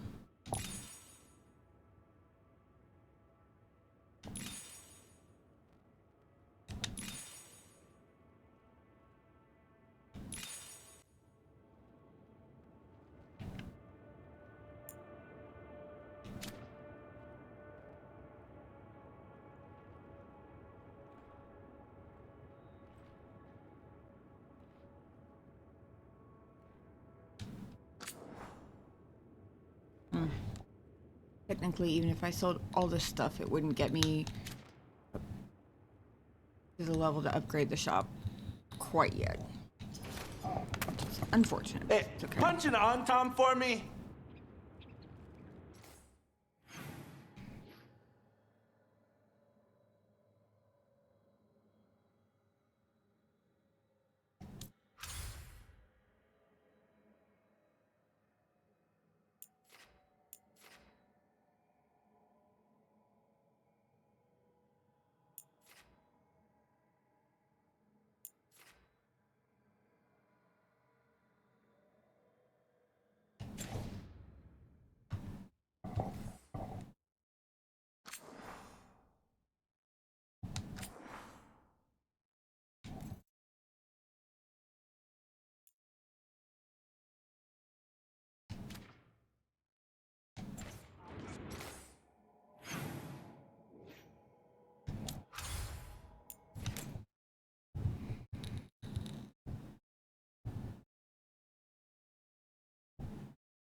So, Ilario.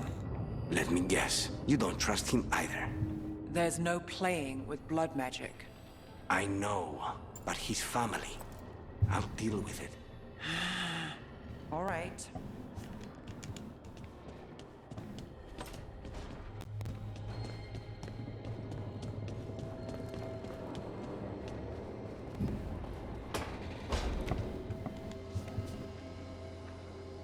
I heard a strange thing, Emmerich.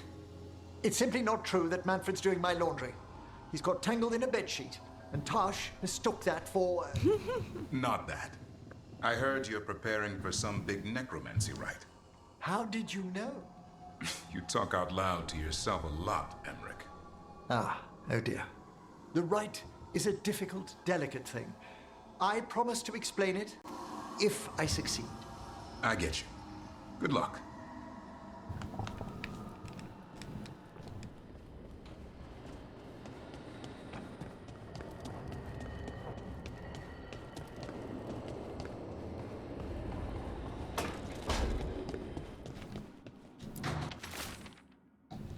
Scrawled letter. Hey, baby dragon. Remember how you said I'd never find a big hoard? You were wrong, and I'm amazing. Come to the hall if you want to see my haul. I had to buy a whole new ship just to carry it. For my gold and my glory. Aethelred the Totally Ready. There's a poorly drawn cartoon in the corner of a man flexing atop a pile of loot. Oh, with a name like Aethelred the Totally Ready, how could one doubt him?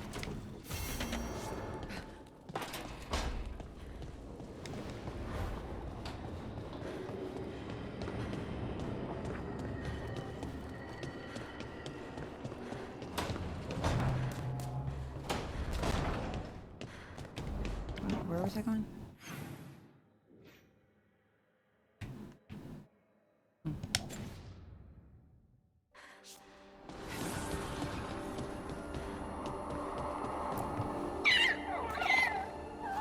It's on his dupe hats.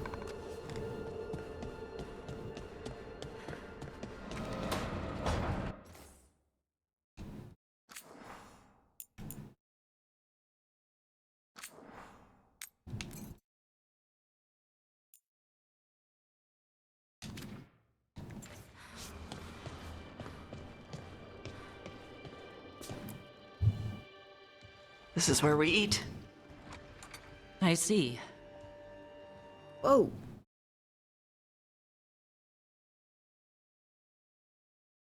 I have no idea if it's a graphics glitch or if Tosh dyed her hair dark. Shathan, it's good to see you again. My child wished to show me where she now lived. I made food. Oh. Here. Armada Special. It's what the pirates eat when they come to port. This is too rich for me. Perhaps you could prepare some vegetables. Fine. It was the lighting?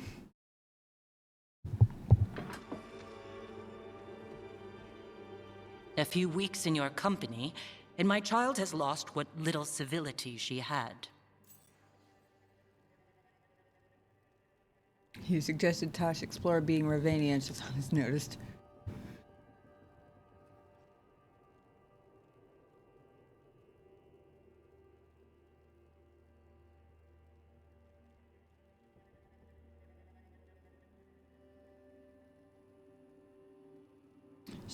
Shazan does not strike me as the sort that appreciates perhaps badly timed humor. We actually eat dishes from all over. Lucanus has introduced us to demon hair pasta, and Balara made challah cakes. So my child respects every culture except her own. This is what I face for removing her from the Qun.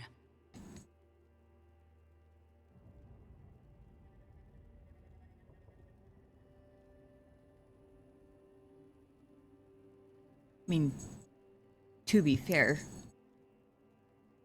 growing up with a mother so stubbornly steeped in her own culture, she's probably about ready to try a couple of other things, huh?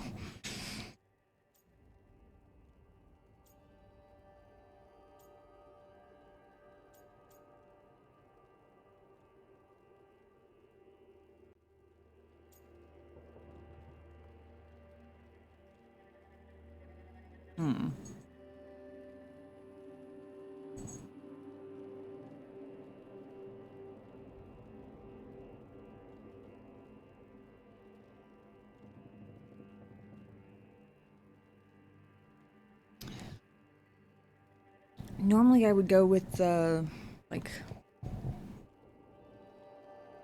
diplomatic encouragement option, but Shazan kind of strikes me as the sort who maybe responds better to a little bit of firmness.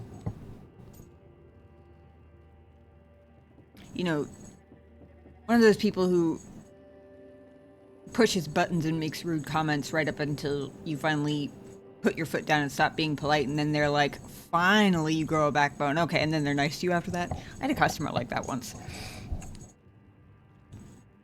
Except I was in a particularly sassy mood, like the second time he came in and he was a jerk to me and I was sassy right back, and he was nice to me from then on out. It was like a grumpy old man mask he put on, but if he got anything other than, you know, roll over polite customer service response back, then he would respect the hell out of you for it, I guess.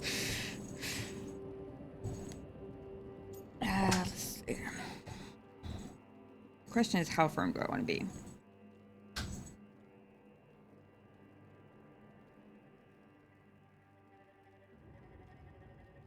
Maybe I'll start with a little bit and see how she responds. It's not Tasha's fault you came to Ravane. No. It is mine. I was never taught how to be a mother. Under the Qun, children are raised by those suited to such pursuits. I trained as a scholar.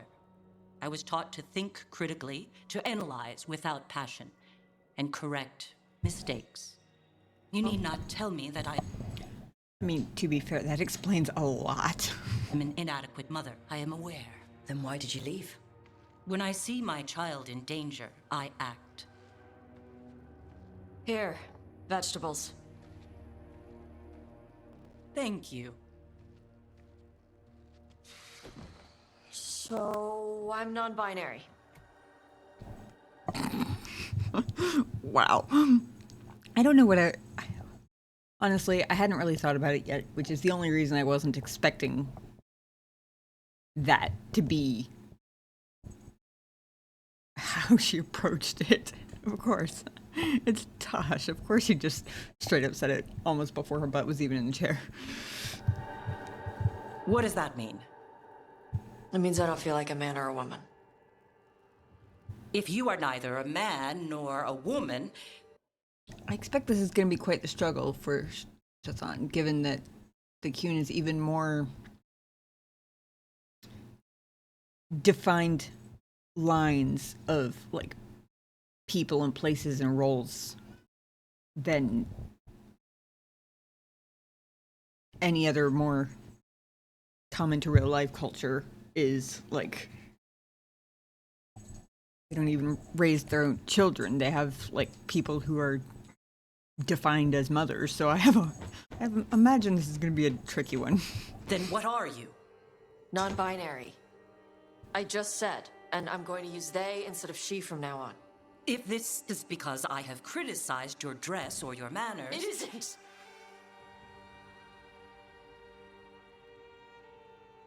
Under the Qun, the term for one whose gender does not match the one given to them at birth was a Qunathlok.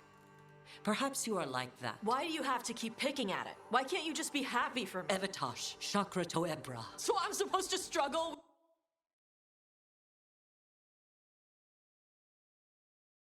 I guess her mother's where she gets the fire breathing from.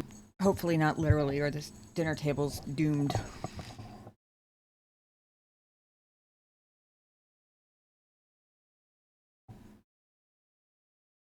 Sad thing is, this was an actual discussion. I feel like I could...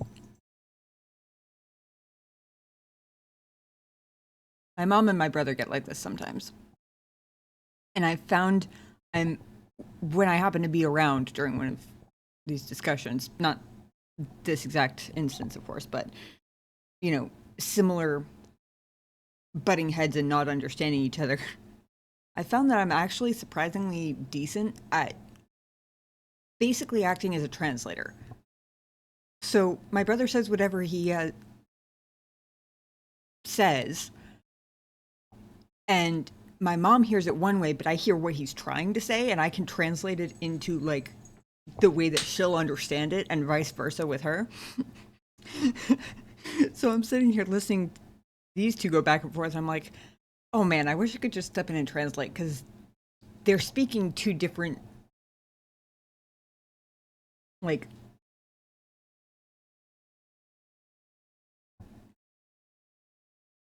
their perspectives are different enough that they're basically speaking two different languages and thinking that they're understanding each other, or at least thinking that that they're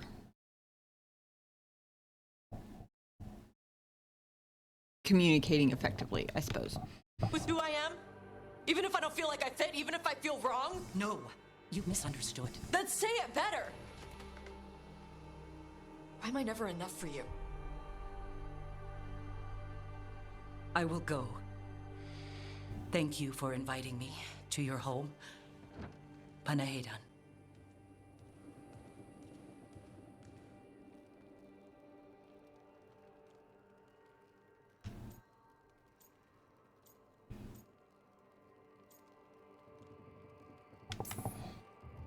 This is just new for her. You need some time? No. It's okay. Tosh. I'm not hiding anymore. How she takes it is her problem. You sure? Yeah. Come on. Don't let food go to waste.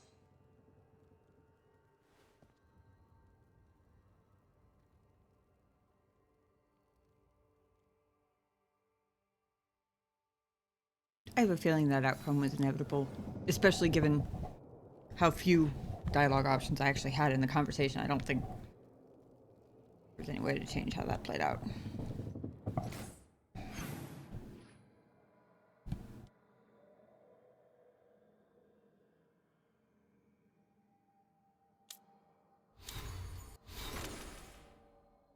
Lara is almost level 7.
Alrighty.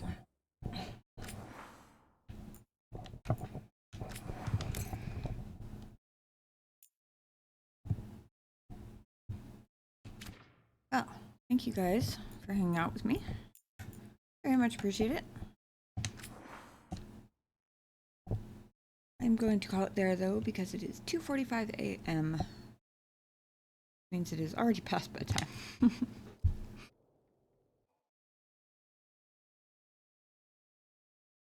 But that being said, we'll be back as per usual next Monday. Same bat time, same bat channel. That's a pretty niche reference. At least I think it's a pretty niche reference. Anyway.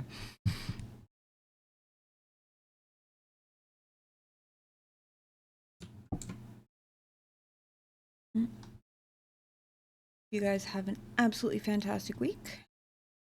Until next time, take care of yourselves, be kind to each other, and I will see you guys on Monday.